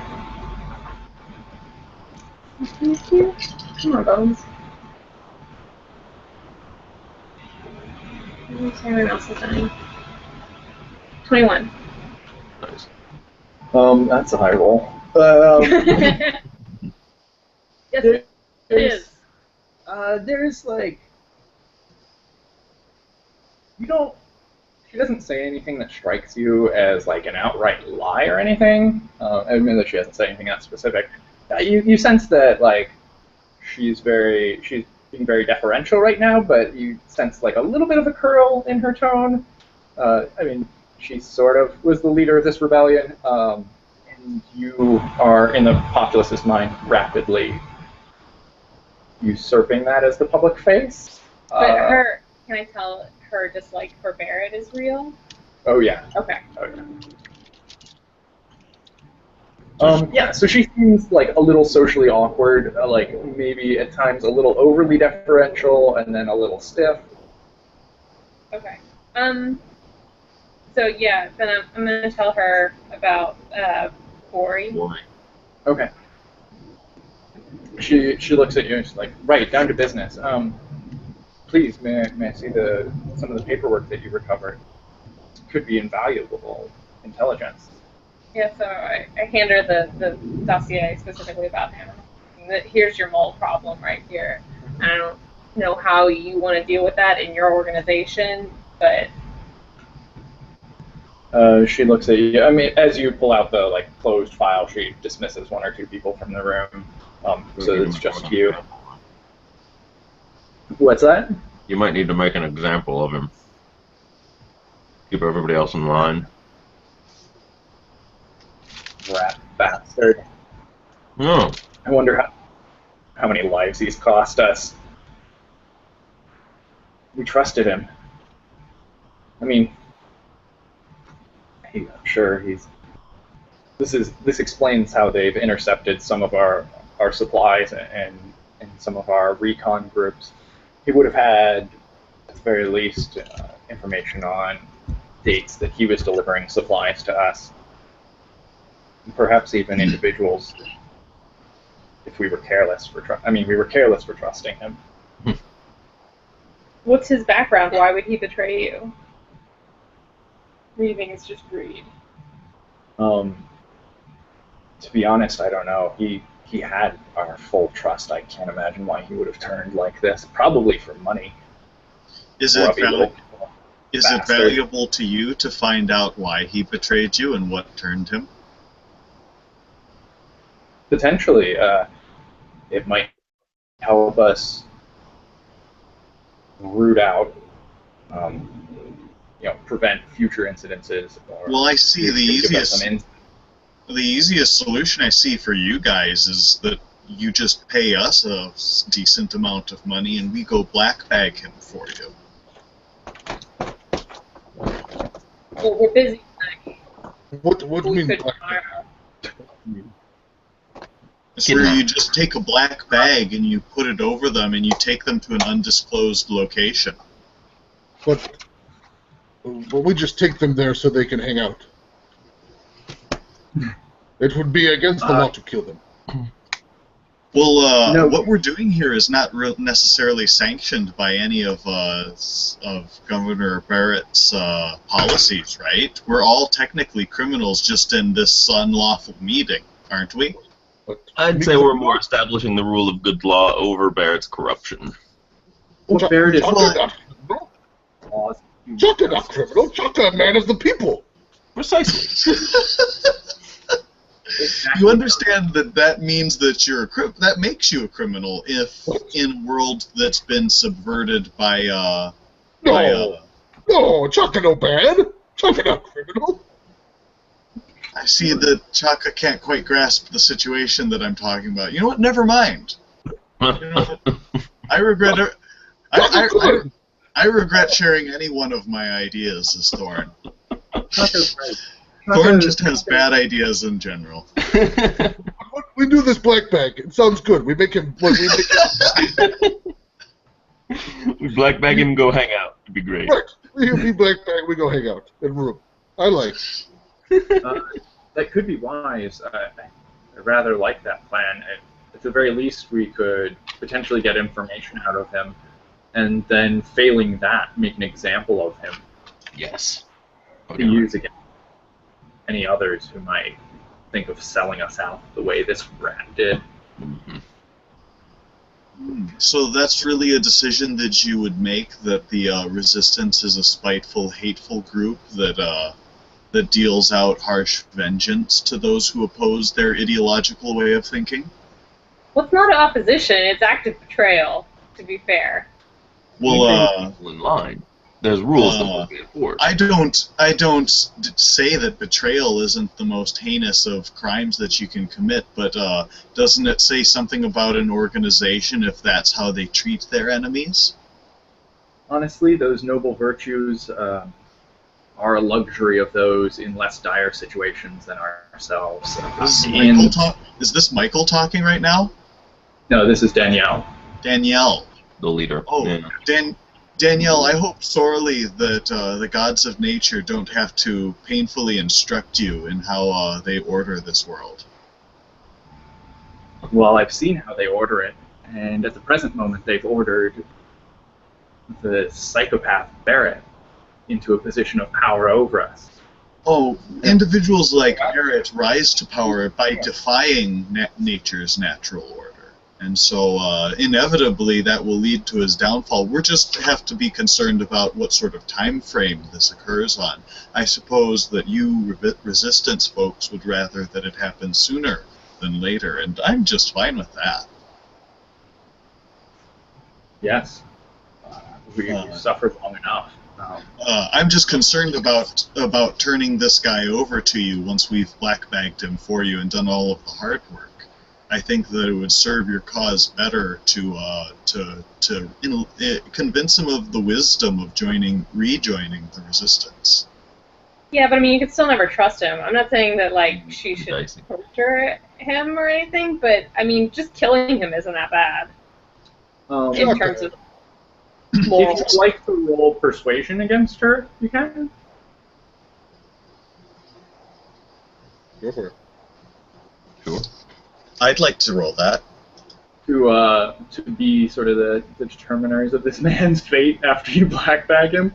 Wait, so are we doing devil's advocate? Can I roll for killing him? Yes. Yes. I rolled 30! 30! Falling about it. It's moving. There are tears. Well, I can see that I'm meddling in affairs that are much larger than me at this point. Like a ass. Again. No, I'm not for torturing him. You're talking about ideological differences with a group that totally is going to, like, black bag this guy and beat him with a sock full of oranges until he dies. Oh, that's a good idea. I'm going to go buy some oranges. Get on the ground floor of that. Yeah. There's going to be a demand for it. I go and I buy a sack of oranges. What view are you arguing for? To the Resistance here for you. Whatever we do for him. Okay. Yeah. Danielle looks over at you and she's like, "You're right. After this kind of betrayal, there's no way he can be trusted again." He lies with snake of tongue. What's that? He will lie with snake of tongue. Yeah.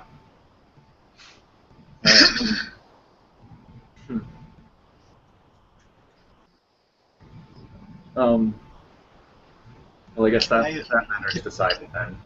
Yeah. Now you help us with And Governor's it sounds Mansion. like as well you volunteered to do the black bagging yourselves, which I deeply appreciate. Yeah, I just need to go to a location where I can begin tracking him. We know. I mean, she must know where he is. He works for the. I don't think we have to track him, do we? Yeah, you know where he lives, or she can provide you with information on where he lives. Yeah. Good. Yeah, that'll be a start. Well, that should be our most immediate task in front of us now. No! On the No! bear. No! Do you want me to play this? This is job for peons.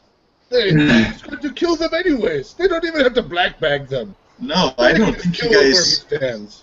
I don't think you guys understand the situation that we've stumbled on. The bears are swept up in a monumental shitstorm that's bigger than all of us. No. It's not a straight line to the bears. We need to. understand the situation bears are in, which is why they are in desperate need of liberty. The bears. There's not much worse that can happen to the bears that they haven't already been put through. If we need to put that off in order to do short-term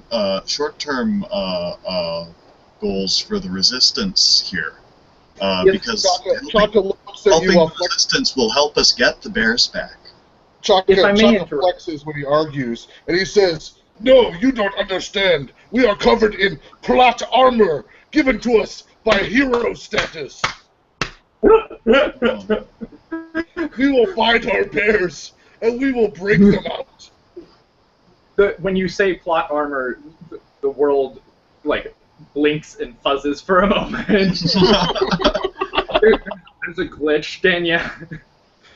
Yeah, don't do that, Chaka. It clearly strains the edges of this universe.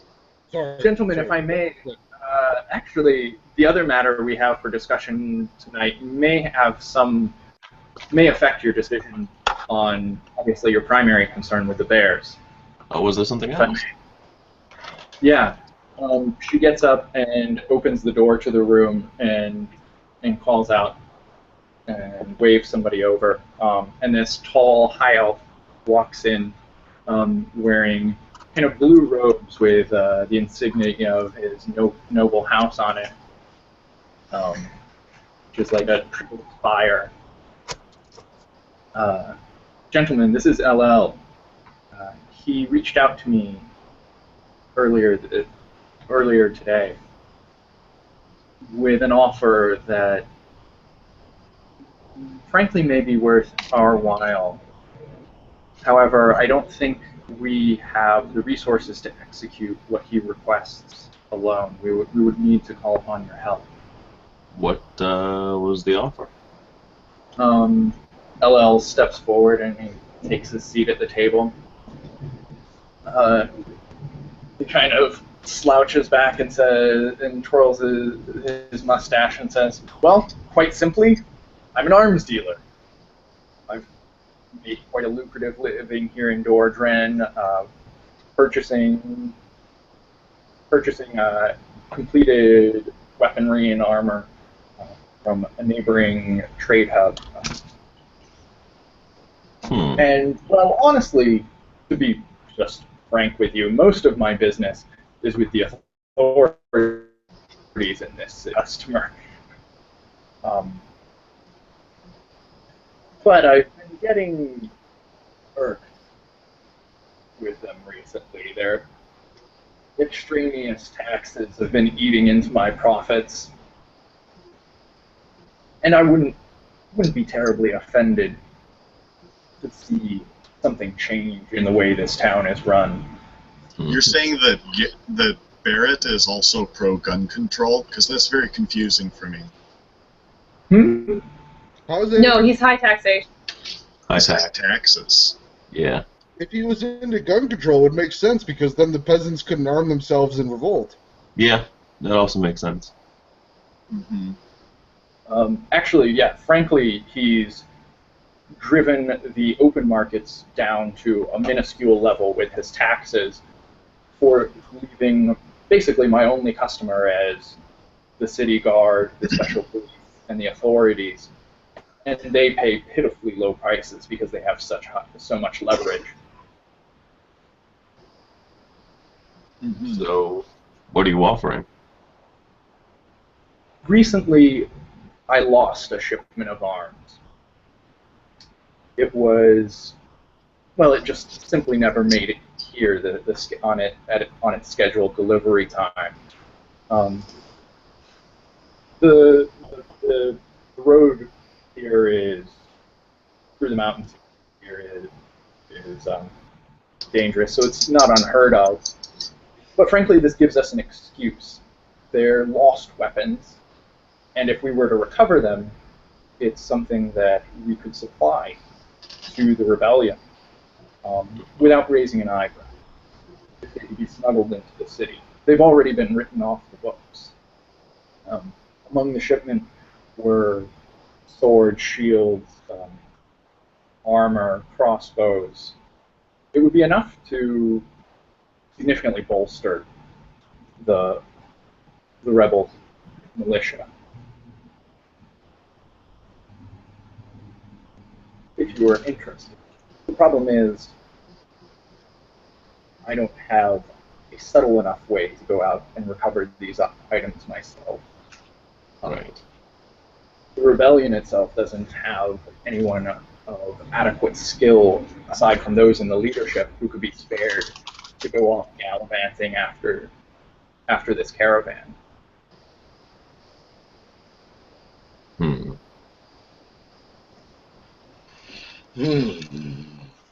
Danielle looks over at the rest of you. With something like that, if we were able to arm ourselves a little better, then we might be able to openly confront the authorities in enough places to significantly distract them. So we could get in and rescue the bears. Mhm. Or even start civil unrest on a broad scale, directly assault the governor's mansion. I don't know. We would have to go from there. We would have to see the quantities and qualities of what was recovered. Right. But it could be a lead. I That could agree. open. I think it's a stepping stone in the right direction. Sounds like a pretty solid plan. So if we help you with getting these weapons, though, can you guarantee the rebellion's support of helping us free our friends? Danielle looks at you and says, "You'll have the leadership's full support, and all the men we can muster.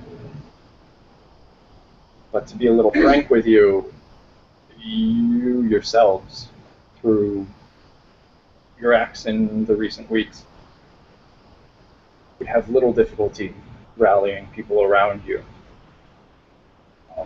You've, with your ridiculous, insane stunts, you've rapidly become a rallying point and an inspiration to not only those who are already with the cause, but those who had been subdued.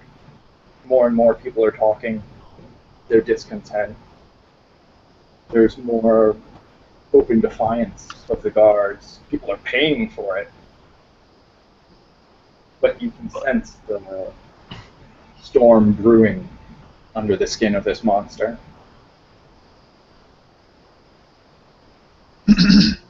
Good. I will help you, Lord of War. Wait, can we just all talk real fast without him? Let's just bow heads together real fast. Huddle. Yeah, Huddle. PC huddle. PC huddle. This man obviously criminal. Why are we going to deal with criminals? Because the enemy of my enemy is my friend. Chaka takes out his fingers and counts on them very fast to figure that out. Yes, that is good arithmetic. Sometimes we have to make moral deals so that we can help the turtles. But we are not going to. Already 4 or 5 times, everyone say no. Everyone say stop. By the time we get off asses to go save our friends, they will be shrew people. Okay. Chaka don't want shrew people Well, their friends. Shooting other with Bear option- Friends is the worst TV show Shaka ever watched.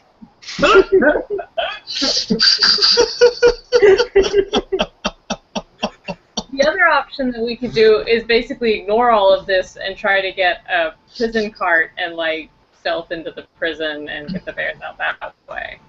If we get these weapons for Word of Lore, then he will help us get into government. If we must do business with criminals, then they must help us. Yes. No, that's the plan. Yes. Yeah. With We big get these weapons explosives. back for the resistance. That means Big explosives. Yeah. because see, the resistance is the right side. So if he helps us, he's not a criminal anymore. Right. It is side of law and order. Right. And then once we have the weapons, maybe we could sneak into one of the prisons and like inspire the prisoners to have a prison riot with the weapons and lead them to get our bears. But how about this? Why not we just tell Governor we have this Word of Lore, and then we get free bears? Trade? Yes, trade for this guy. We only have one of this guy and 4 bears. We have Danielle, we have Michael. He's worth we a have- lot more than all 4 of the bears. We have Danielle, we have Michael, we now have LL, Cool J. He has been here for years. It is not a comeback, and now we have Ward of Lore, and he makes 4. We trade 4 for 4. That is the law. But if we trade 4 for 4, that leaves him the governor a lot stronger and us a lot weaker, and then he can just come and take the bears again. We'll just Yeah, meet once with we've him. gotten rid of all of our possible allies. We will We talk need with him. to We will stop talk with him like honorable people. But he's not He is a honorable. leader of men. What you're proposing is a really dishonorable agreement with a really dishonorable person. It is the law. I'm just assuming it's lawful. Well, yes, the law is wrong in this case. That's why we're criminals, Shaka. You gotta keep No, up with We the... are not criminals. We are criminals. We're good people. When the law becomes corrupted, then the good become the criminals. Shaka, you must grasp this basic concept, or we're gonna have a lot of difficulty proceeding from this point. Chaka, we are the law. Oh, I am the law. You are I am the law. I am the law. Barrett is not the law. We are the law. I am the law. Okay, we are the law. All right, we take this Lord of War, and we make him give us lots of explosives. We trade. We gotta He go. help us. Then we get bears. If we don't get bears next, they will be dead. We will have We will get screw-faced bears. bear friends. We will get back. No one like that. No. They already look like giant shrews if they don't have claws and no hair. No hair. You can show people your back, Shaka, and be like, imagine this, but times 4. Shaving a bear and removing its claws doesn't make it not a bear.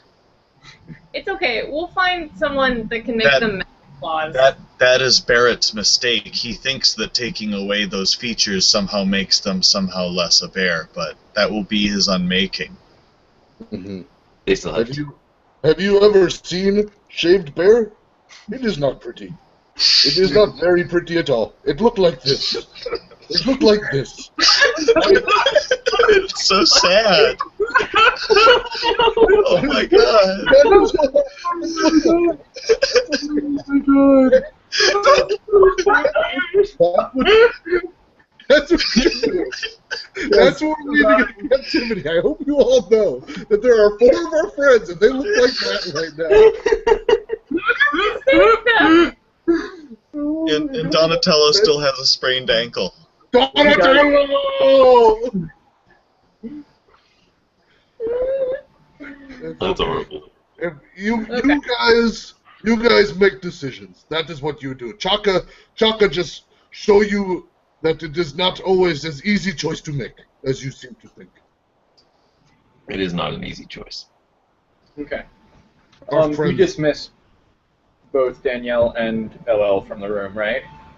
Yeah. we did a PC huddle. Okay. Yeah, so you discuss. When you're done, do you call them back, or? Yeah, we gotta get them. I want to try to have an aside with LL because we're both elves. I want to try to just approach him on the side. Just the 2 of you? It's just as we're returning to the lunch and adjourning things there. Okay, so like you sit back down next to him after you call them back into the room. Yeah, because you claim to be an important person, and if you're important, maybe you'd like to seal this deal with one of your armaments, because that'll keep you from betraying us. I'll have a weapon that could only be conceived by your making, and if you were to betray us, I'd still have that piece to whittle away any sort of shenanigans that you might feel compelled to pull with Governor Barrett, because I know that he would probably compensate you a great deal to betray us further down the line. So we'll do this stealth style. You'll just give me something sweet and shiny of yours that will seal this pact. It's a shrewd proposition. And a twirl picks at his mustache. You can ask for something of mine too, that in order to seal this. What would you be able to offer me? How about this goblin hand? It's not especially a unique, but you can have my short sword. It would be it's from my starting gear, so it's distinctive to my character background. It's from my Outlander tribe. It's not superior to anything that you probably trade in, but give me a persuasion roll. yeah, that's all I was going for. I got a 7. So you -1 to that? Yes, I have. Oh no, I'm sorry. I got an 8. I got an 8. Oh, good. My intelligence is 9. My charisma is 10. He kind of smirks at the idea and he says, "Let me think on it. I don't have anything on my person that I can offer you." Okay. I roll insight to just see what are the chances of him betraying us. Just see how legit this guy is. Sure. I got 16 on my insight. On LR. In your conversation,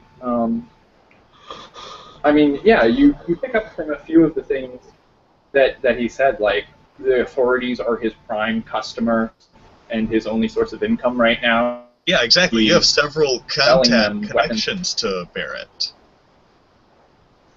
I need just some kind of barrier in place to have some assurance that you're not playing both sides, because that's what warlords do. They play both sides.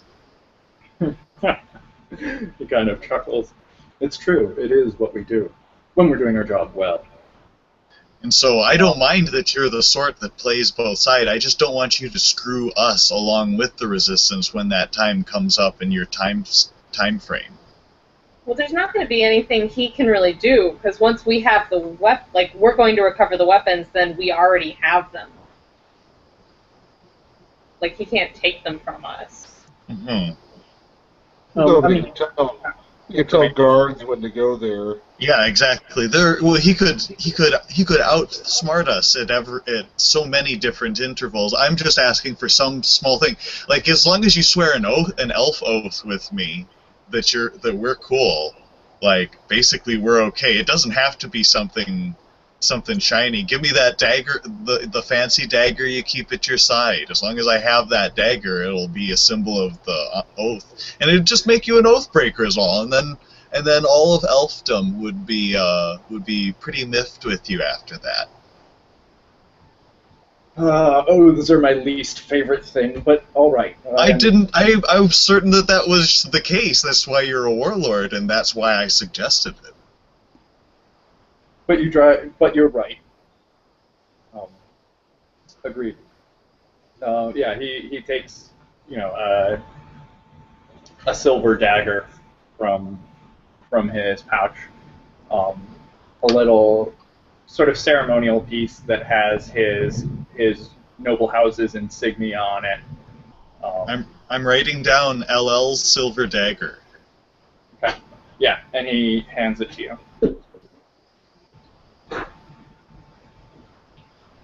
I will not betray you.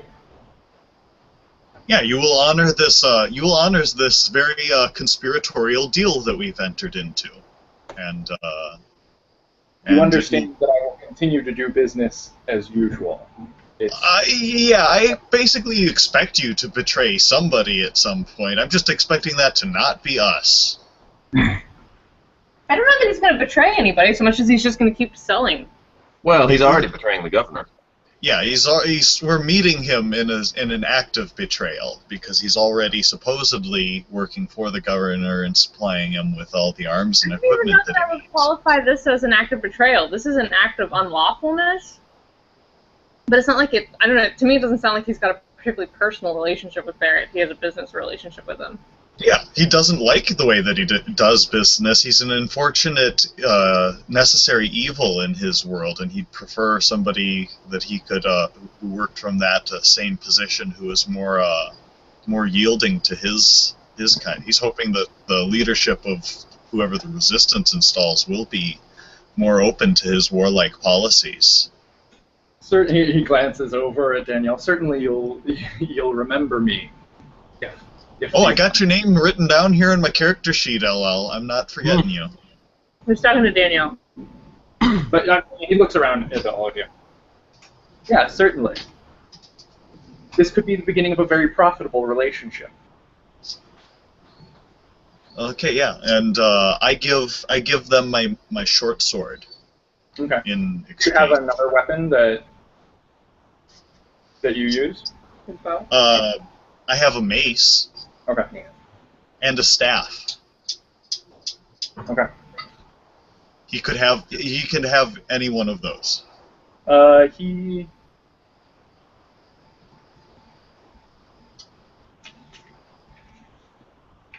picks out the staff, which I imagine has some workmanship. That you're a wood elf, right? Yeah, well, I come from a xenophobic wood elf tribe, and it would have been carved by one of my sisters. Yeah, and I imagine it's valuable or rare type of wood. He picks it out as an object that he appreciates, almost like an art object from. Oh yeah. Unmistakably, Thorn's staff, and hand it over to him. So now that we've got that worked out, like, what are the details on where the shipment was last seen? What do you know? Okay. He pulls out a regional map and says, so this is the port city that we transport, where we buy our arms from. The trade route goes here through the mountains along a river. These mountains are infested with, your usual kobolds, goblins, and all here and there. Usually nothing that our men can't handle, but for some reason this shipment didn't get through. We don't know where along the route things would have gotten lost. But more than likely in the mountain passes, those are the most vulnerable portions of the trade route. You're most susceptible to ambush, and that would be my best guess. Okay. Alrighty. What's the travel time between here and there? It's about 2 days.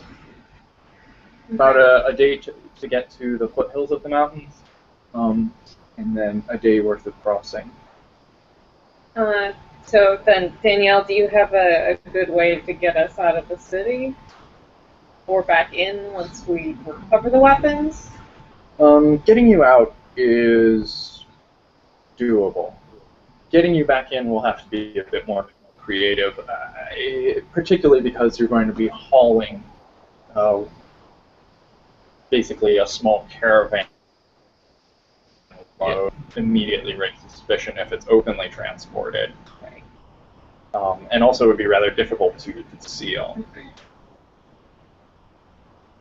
We can make resources available to you, make our material.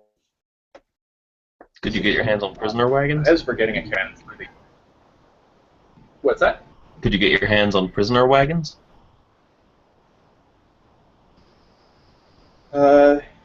Yeah. I think that's something we could do. That might be a good way. It'll be a bit of a risk, Good idea. but that's something we could provide for you. Yeah, then if we can get the weapons into prisoner wagons. We can take them directly to the jail. Right. Directly to the bears. I'm very much liking this idea. I mean, they'll have at least 4 days to kind of like, if they can get their hands on prisoner wagons, they can dismantle them and take them out one by one, like piece by piece, and then put them together outside. What alignments are you guys again? I'm chaotic neutral. I'm lawful neutral. Yeah, good. I am also lawful neutral. So the two lawful neutrals are totally fine with this plan. I made very clear what my thought was. I thought we should trade resistance leaders for our bearers. That seemed lawful to me. And it seems lawful to me that we're toppling this this bad guy and installing the proper rule. I am the law, but I feel that we are very much. This is very much a need to break the law in this situation in order to install a better, more just form of law. Nature's law has been subverted here. Yeah, I think we've decided to take a course of action. Chaka is not sure what to do. Chaka has been quietly listening to the three of you. You are his betters when it comes to making plans. All he knows is doing. He knows how to do things. He knows how to trip guards and then intimidate them. I want to deceive him. I want to tell him, Shaka, only with an influx of chaos can law return to the picture. And I want to roll deceive. Shaka rolls intelligence. I got a 16. Chaka got a 11. Okay. Yeah, so this I convince him of the lawfulness of this plan. Oh. Okay. And fortunately, Windbigler has a lack of integrity that allows him to embrace this notion. I have serious integrity. Thank you very much. Just because I don't drive my law. It's okay. It's okay. You're a gnome. We know you have no integrity. John is a gnome of negotiable virtue. Windbigler's integrity is impeachable. It just happens to be slightly different. It's negotiable. All you have to do is bet him. It's all you have to do. Hey. Fuck you. Anyway, I'm pleased with this plan to steal arms from the state and give them to the criminals. That sounds like a plan. No, we're stealing arms and giving them to the proper state from the criminals. Okay, yes, the common man say that's how you've managed. That's your little cognitive dissonance thing that you've got going on with your character. Sorry, that's just how it is. Uh-huh. No, keep believing in your plants and shit. That's fine too. Whatever gets you today, buddy. Chaka's still kind of understanding. I mean, governor is elected official, right? No, Chaka, he's not elected. He was appointed. He took power. He's illegally there. He was appointed. Okay, good. Right. He has legitimate power for being. His term limit ran out and he never left. He's not there legally anymore. That seems reasonable. Seems like a nice house. I wouldn't leave it. It has pillars. It has pillars, much better than Thorn's house. It has pillars. It's easy to knock over. Danielle thinks for a moment. She's like, so we'll create a number of carts, prisoner carts with false bottoms where you can smuggle the weapons in. Coming up with actual prisoners to put in those carts, do you have any recommendations about that?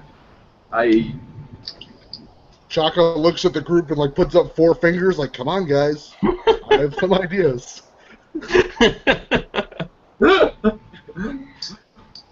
That would certainly get us into the palace. If we Yeah, had but I would highway like at least some of us to be outside of the cart in disguise with some control. Oh, well, that too. Since we have disguises and badges. Do we? Yes, we do. Oh. That was in the first session, so you missed it. Oh, yeah. Disguises and Yeah, But- you've stolen But Badger. basically. We have badges, but we need Badger. Hmm. Or anyone else who has Badger's this key. like this. All right, I'll talk to Badger. We can maybe put together one or two others of. Having higher value recognizable prisoners would help us get in easier. Yeah. Yeah. I'll see what I can do. We'll put together some recognizable faces and some superior fighters who will be able to help you on there. Right. It's going to be. This will not be a joke. No, it will be epic. We will write songs about it. If you fail, there won't be any songs at all in this town anymore. Things are kind of a dour lot, you know that. No pressure or nothing. We've already sunk You guys some time in like this. Sean. You need like a good show. Yeah, as soon as we liberate this town, we need to put on the best circus that this place has ever seen. Seriously. Okay, so it sounds like it's settled. Danielle takes the map and picks a spot on it that she marks as the place where they will leave their people with the reassembled carts outside of town, where you Okay. can meet them. Yeah, you've shaken hands on an oath with LL.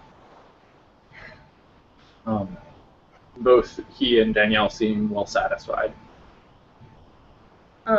Should we try to leave then while it's dark? Since we're all rested, is there anything else anybody needs to do? Can I befriend an animal in the urban area that we're currently living in? There are rats and pigeons. Can I befriend a swarm of rats? Chaka wants to help you. I don't know. Chaka got a new ability that allows him to speak with animals. Really? Really. I can speak with animals in beast sense, but I can cast them as rituals.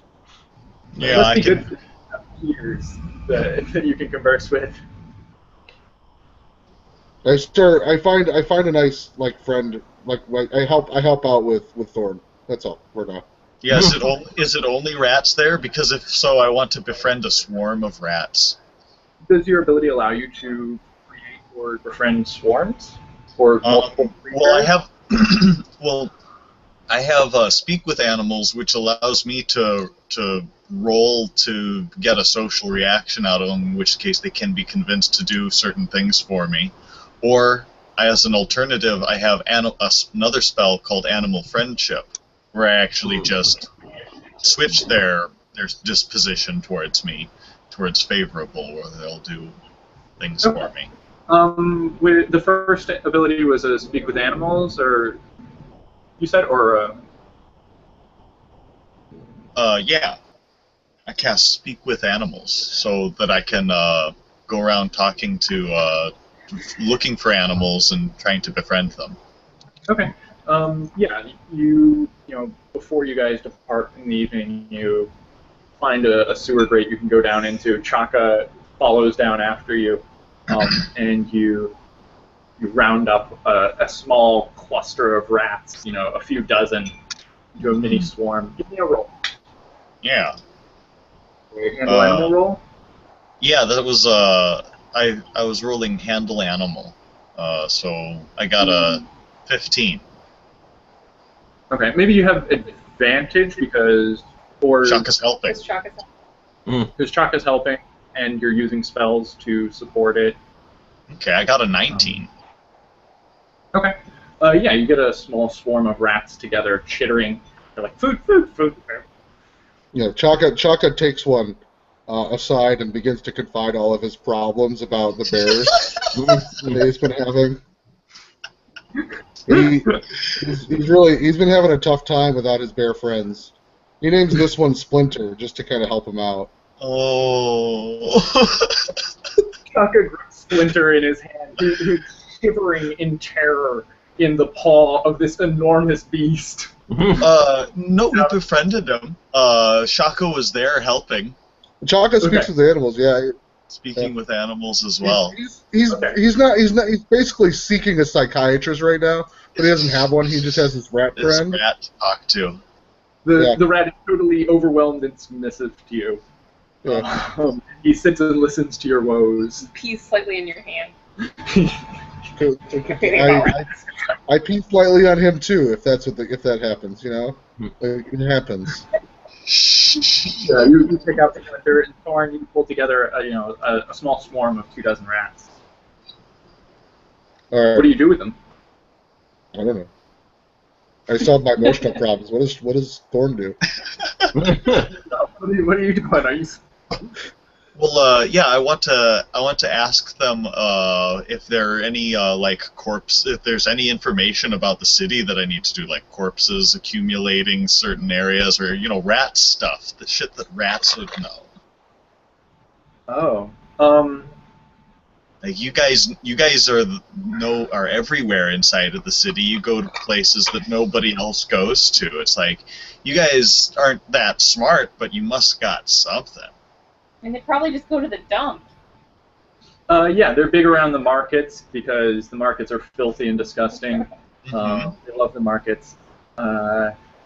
They tell you of a place that's rich in food and smells of burning. A big. There's I ask. They keep a big store of food here in the town from the rest of the people. On the other side of the river, there's a big stone box that smells of burning and food. What kind of food? People. Meat? Yeah, meat. People meat? High quality meat. Omnivore meat. Well, that's disgusting and weird. Like a 5-syllable word. That's crazy. No, it's wonderful. It's a bounty.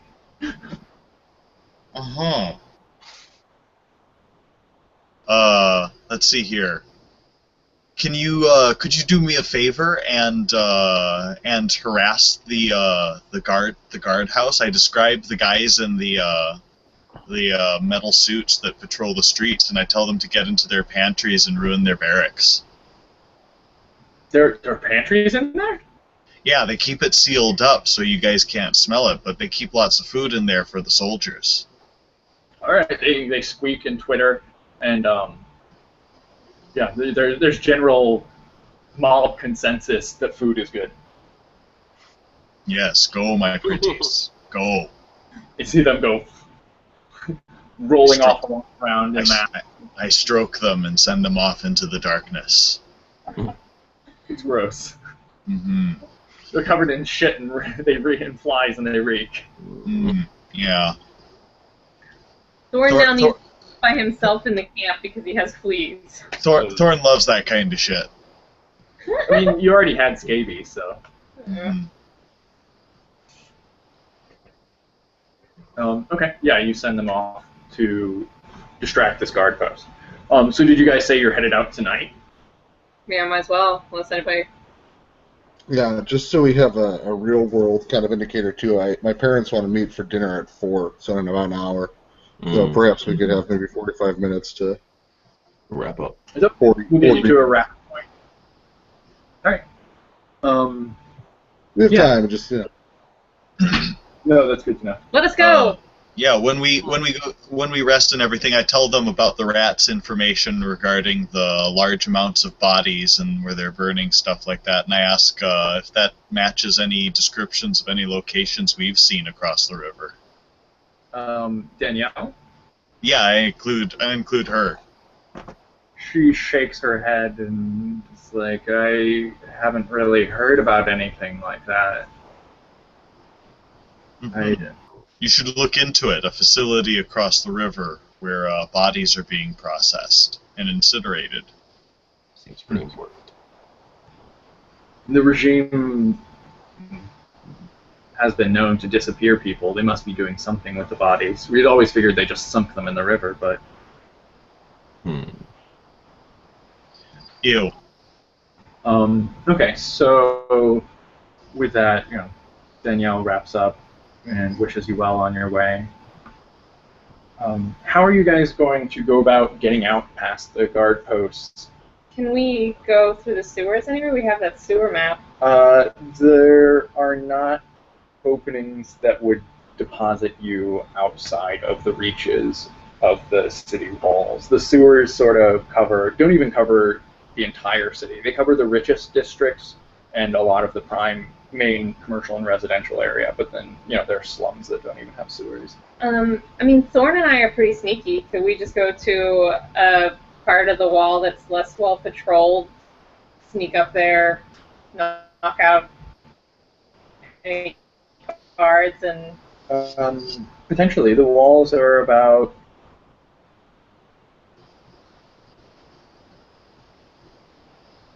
Oh.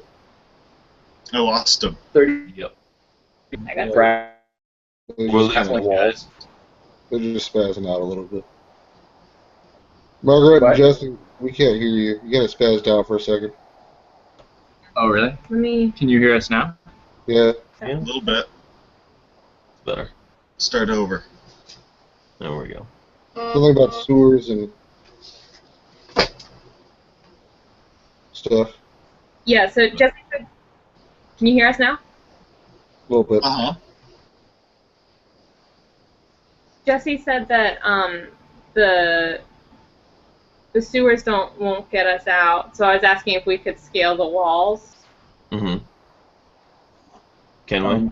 Yeah, the walls are about 30 feet high, so if you guys had grappling hooks, you could potentially scale the walls. There are guard posts on, parapets every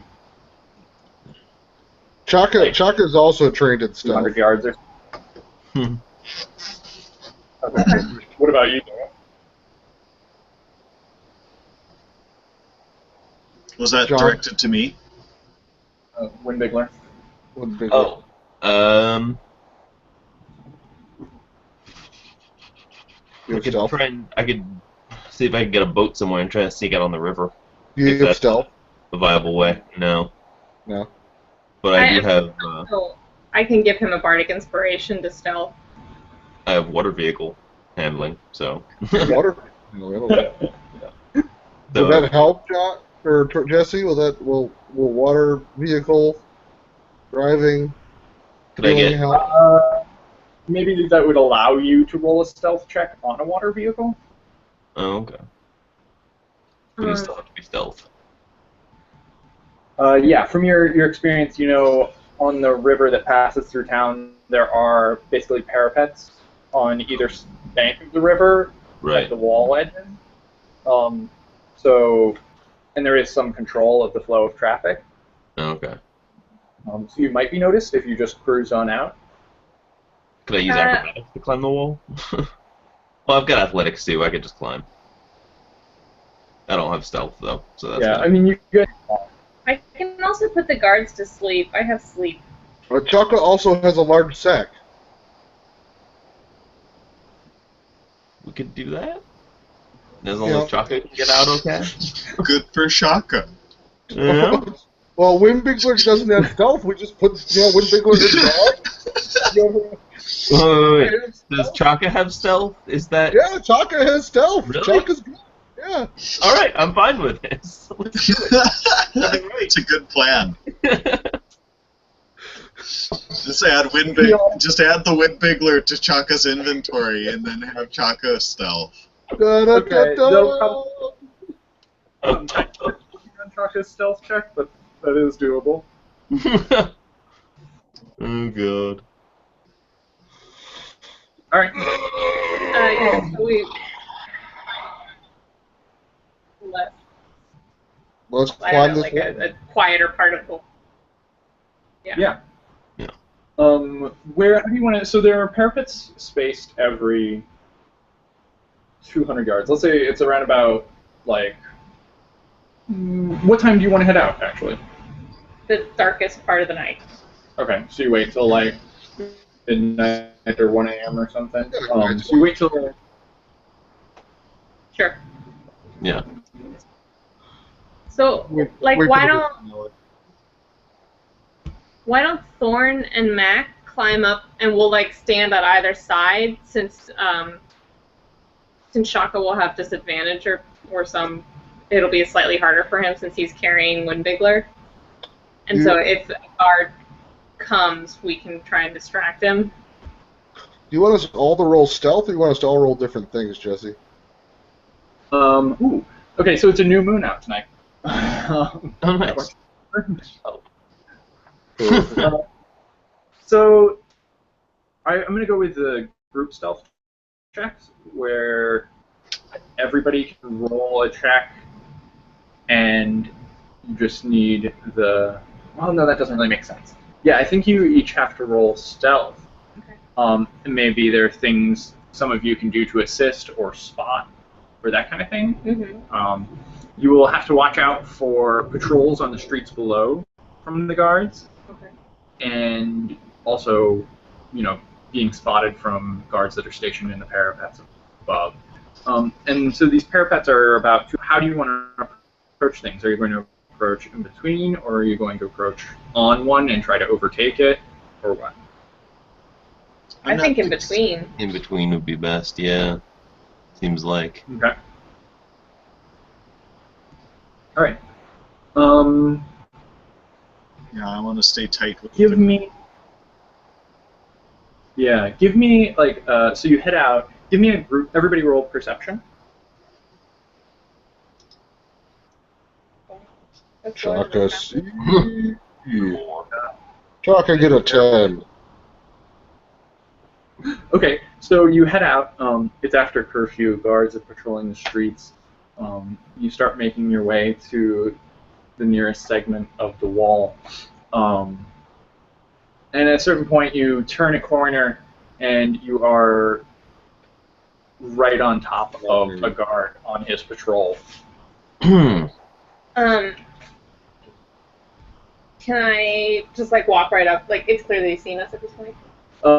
Would my passive you're like. would my passive perception have picked him up at 15? What's your passive perception? 15? Yes. Yeah. Okay, that's adequate then. In that case, as you guys are coming up on this corner, Thorn, hear like a flick of flint as somebody lights a cigarette, and you raise a hand before you approach. How close is he? 60 feet off. I don't have line of sight to him yet. He's just around the corner. No. Since my performance is in like vocal things, can I do a performance check to try and throw my voice? Yeah. Well, do you have a spell that allows you to do that? No. That's why I'm saying it would be a performance check. Oh. Well, or I guess what's the?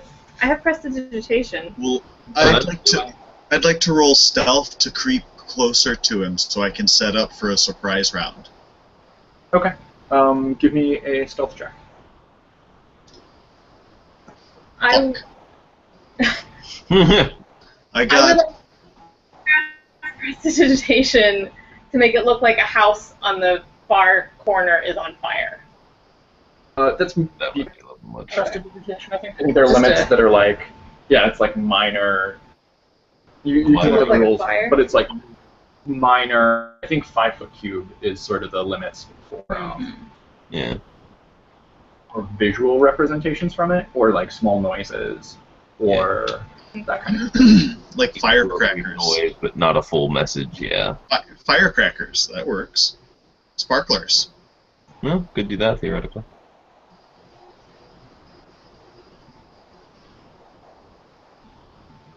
Where'd they go? Great twinkling light. Might give him disadvantage on Spotting you. perception, or maybe give me a possible reroll. I got a 7 on my stealth. Almost certainly he hears me creeping up towards him. Yeah. I can put out his cigarette. Prestidigitation. I'm gonna say, Thorn jumped the gun. You'd have to be stealth within check. 30 feet of him to put out his cigarette. Yeah, no, Thorn just like scampered off ahead of you before you could do anything, and then bungled his stealth check. You see that the guard like hears a noise and comes strolling around the corner to investigate. Thorn, you're about 30 feet away from him, and when he sees you, his eyes jump open, and he immediately draws his weapon and shouts out, "Hey, what are you doing out here after curfew?" I want to roll initiative on. I want to surprise him. Is that at all possible? I would also like to roll initiative on this round. Yeah. As soon as he steps around the corner, several people have been watching that corner and could theoretically surprise him, right?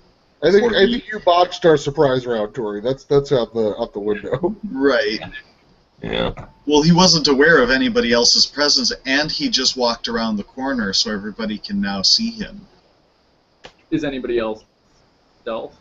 Or I mean, I think it's just an initiative. There's nothing surprising about it. You can beat him in initiative. Go ahead and roll initiative. Wow, I can't roll for shit today. Don't worry, Chaka got a 19. Alright, I got you beat. Roll one for me. Okay, so Windbigler and Jaeger and what did you get, Thorn? I got a 7. Okay, so Windbigler and Chaka act before this guy. He's 60 feet off, and he just rounded the corner and Chaka. shot. Oh. Chaka's how far away? 60 feet. 60 feet. Chaka rages, moves 30 feet closer, draws a javelin as he does, and then throws it at the guard. Okay. I think that 8 is mine, right? Or is that someone else's 8? That's your 8. Okay. My attack is a +5. I get a 13 to hit the guard. Blinks off of his chain, and he shouts out at you. Windbigler. All right. He's. Can I say 55 feet away from me? Because that would be perfect. 55. Because that's. In front of people. Huh? Wasn't he in a bag? Sorry, Oh, before we're climbing. I'm not in the bag yet. That's a terrible idea. sorry, Oh, can wait, I yes. Was I in the bag? before John goes, can I retcon a reckless attack? Sure. Yeah, that's fair. I get a 16. 16 hits him, just barely. Alright. I think it's a 1d6 plus 5 damage. So. 9 damage. And then John, sorry. 9 damage. Yeah. You spear him through the thigh, and he collapses to one knee and just starts screaming bloody murder. Oh shit! Somebody! Alrighty, I'm going to double move up to him, and then use my action surge, and spend a superiority die to make a trip attack. He's already effectively down on the ground. He's half down. Oh, wow, I'll just spend my action surge and... hold on. Half its speed. Okay, never mind. Yeah, alright, I'll just make a regular attack against him then. Okay. In fact, yeah.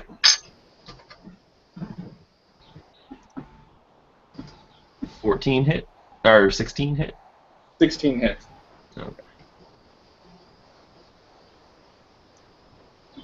Okay. 6 damage. You wallop him. What are you wielding? Scimitar. Or do you kill, or that drops him? Do you kill, or No, flat at the blade. Yeah. you wallop him across the side of the head, and he just goes thunk thunk. Yeah, this is not his fault. Mhm. Wrong place, wrong time. Yeah. Go home to your wife and Go home to your wife and kids. Yeah. So he only gets out a brief shout. He's like, ah, and then. So can we try and run and hide now? Because presumably more people will be coming. Yeah. I stow his unconscious body in like a manhole or something. Yeah, Shaka pulls his javelin out of his leg with a slurp. Yeah, and I dump him in an alleyway where somebody's not likely to stumble upon him. Pick up a sewer lid and just go. Whoop. The body rolls. Don't be wife and kids all smelly. Be fine. Does he need medical help? The sewer. No. Yeah. Sewage is surprisingly sterile. It'll be fine. Pretty sure. I don't know much about it. Stealth. If the majority of you succeed, you are able to stealth as a group. Alright, so stealth rolls. 14. 12? Oh, I rolled a 1d6, I got a 1. Is that bad? No, you get a 1. 23. I get 20. Okay, 2 of you succeed. Do I have disadvantage? I'm carrying John. John, put your stealth away. You're not carrying me yet. You're in a sack, damn it. I'm not in the sack yet. It's terrible. Oh, there we are. Yeah, you see when you aid him in being quieter by stuffing him into a sack. Dash off and find a side alley that you can kind of duck into. You hear a tromping of feet as one guard comes by the end of your alley from this direction. You hear off another direction another guard coming to investigate, and they pass you by. You can continue on your way. None of it has to slip away and get to the wall at its nearest point. Why is it always easier to get into these cities than out? There's nothing outside. Shoot! Isn't it? Actually, I mean, is there? Let's see. I think you probably just need stealth checks for the climb out of here if you have the appropriate gear, right? There's no reason you need climb checks. I have an explorer's pack. Yeah, same. Yeah. So you toss up your, I don't know if you have 1 or 2 grappling hooks. Are you going one at a time? Are you going 2 by 2? You go all at once? What do you have? What gear do you have? What are you able to do? Why don't I go first? Okay. And I'll check things out from the top of the wall. I'll go second since I have sleep. So I got 22 on my stealth for the grappling hook, so. Okay. Yeah, you guys launch a grappling hook up there. Thorn goes scampering up the wall, just basically walking up it, and quietly drops down on top of the wall out of sight. Okay. 12. Okay.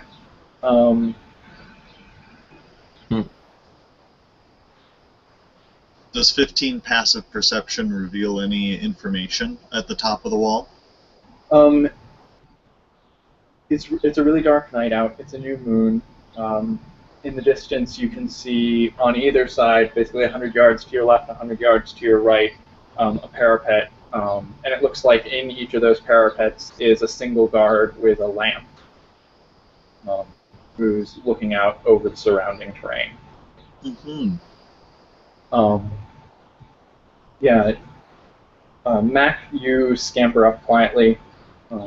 You make a little bit of scuffling, but you don't seem to draw the attention of either of the guards at this range. The remaining 2 of you. Yeah, while Thorn and Mac scamper up the first time, I'm an entertainer. I've had a costume in my possession for some time now. I'm going to slowly change into my Minotaur costume, climbing up the wall, just to throw off any investigators that may be following us and watching later. Or any eyewitnesses who might be observing our midnight antics. Right. And then Minotaur. Where did this Minotaur come from? And then I'm going to take Windbigler and I'm going to stuff him. I'm going to take him by the scruff and stuff him in my sack. Yep. I'm going to roll athletics to make sure I'm being a good burden here. Mm-hmm. Okay, I think You're that's terrible probably person. carrying him to disadvantage unless you have some mitigating circumstance. Well, Nope. it is a new move. He doesn't exceed his carry capacity at all. So assuming he's strapped down to his back, he really doesn't obstruct his climb at all. It's like he doesn't exist. Okay, Hey now. you tie him down good. I'm saying you're light as a feather in the arms of a Goliath. Like a human male would have difficulty hoisting a full-grown gnome up the side of the wall, but a Goliath wouldn't bat an eye at it. It's pretty great, actually. Fair enough. He straps you down onto his with some ropes to harness you in, and then it goes trucking up. To be carried aloft by a minotaur on a moonless night. A 14 on my stealth. Blacker than a 14? Yeah. cow's tuchus on a moonless prairie night. Truck up the line undetected, and you're at the top of the wall. Mm-hmm. Pull the rope up. Put it down the other side. I looked to see if anybody saw me in his Minotaur. I actually kind of wanted to have a show, but I noticed I was too stealthy.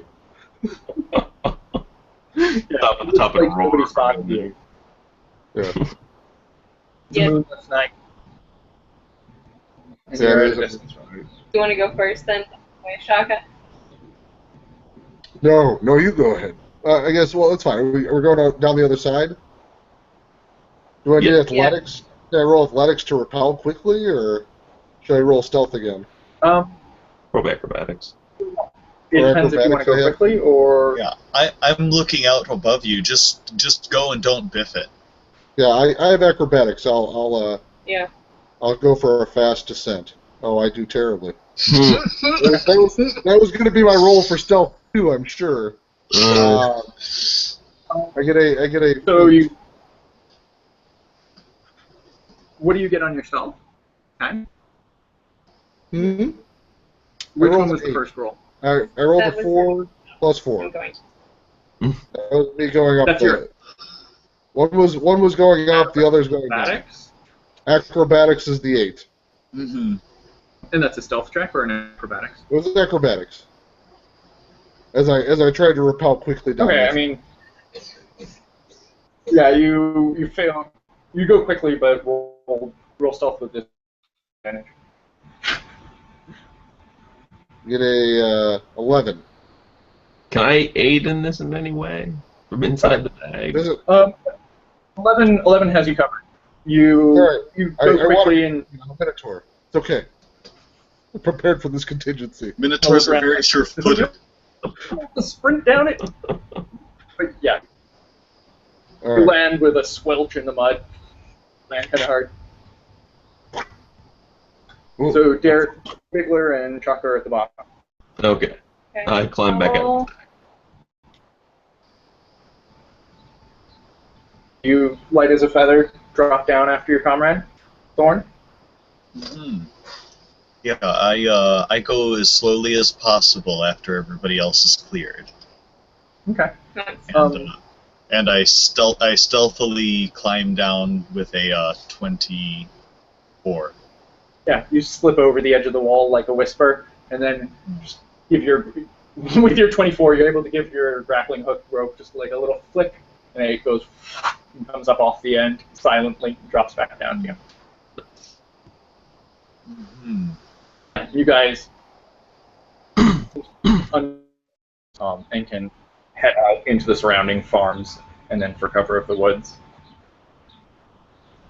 That might not be a bad place to end this session because it's a good place to kick off the next session. Yeah. Sure. Scamper. I assume yeah, I don't know if you want to get out of town and make some kind of camp, or if you're planning on moving through the night. I mean, We I think better we get want away to from the walls, at least. I, the Minotaur Chaka, with my survival skills, lead us to wherever we're going. Okay. Okay. I help because I'm trained in that. Okay. Have no Both give a survival roll. Well, he's helping, so I got a 20. Yeah, I'll let you. Nice. Okay. Yeah. Yeah. You quickly get out beyond the farms that are closer up. Get to the cover of the woods, and kind of get your bearings. Pull out your map and figure out where you are. And get on your way. You're safely clear of the base of the town Nice. and on the road. Yeah. Should we stop there? Or That's why I would stop there. I think Yeah, that sounds good.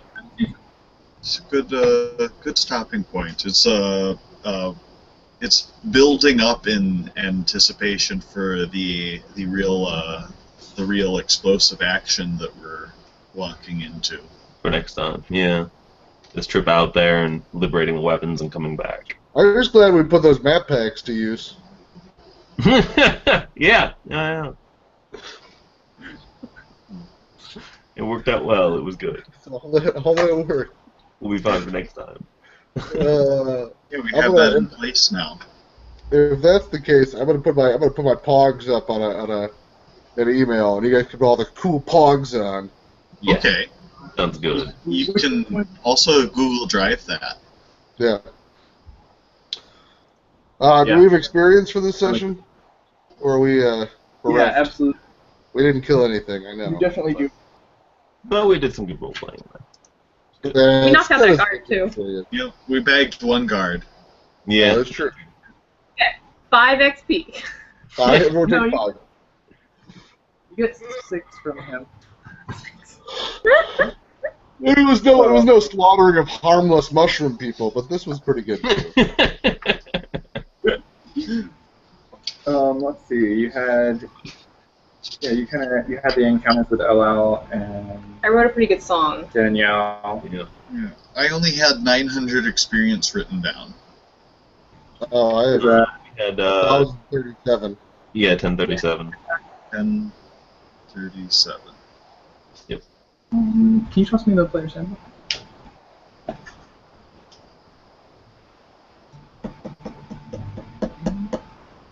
You guys also got back all the things that were identified. Oh yeah, they got identified at the last session. Yeah. You have your successful escape. You did information gathering. You basically have set up for a whole bunch of quests. Talked to Badger, got a tattoo, talked to LL, talked to Michael. Trying to think what else we did. I had coffee with an old lady.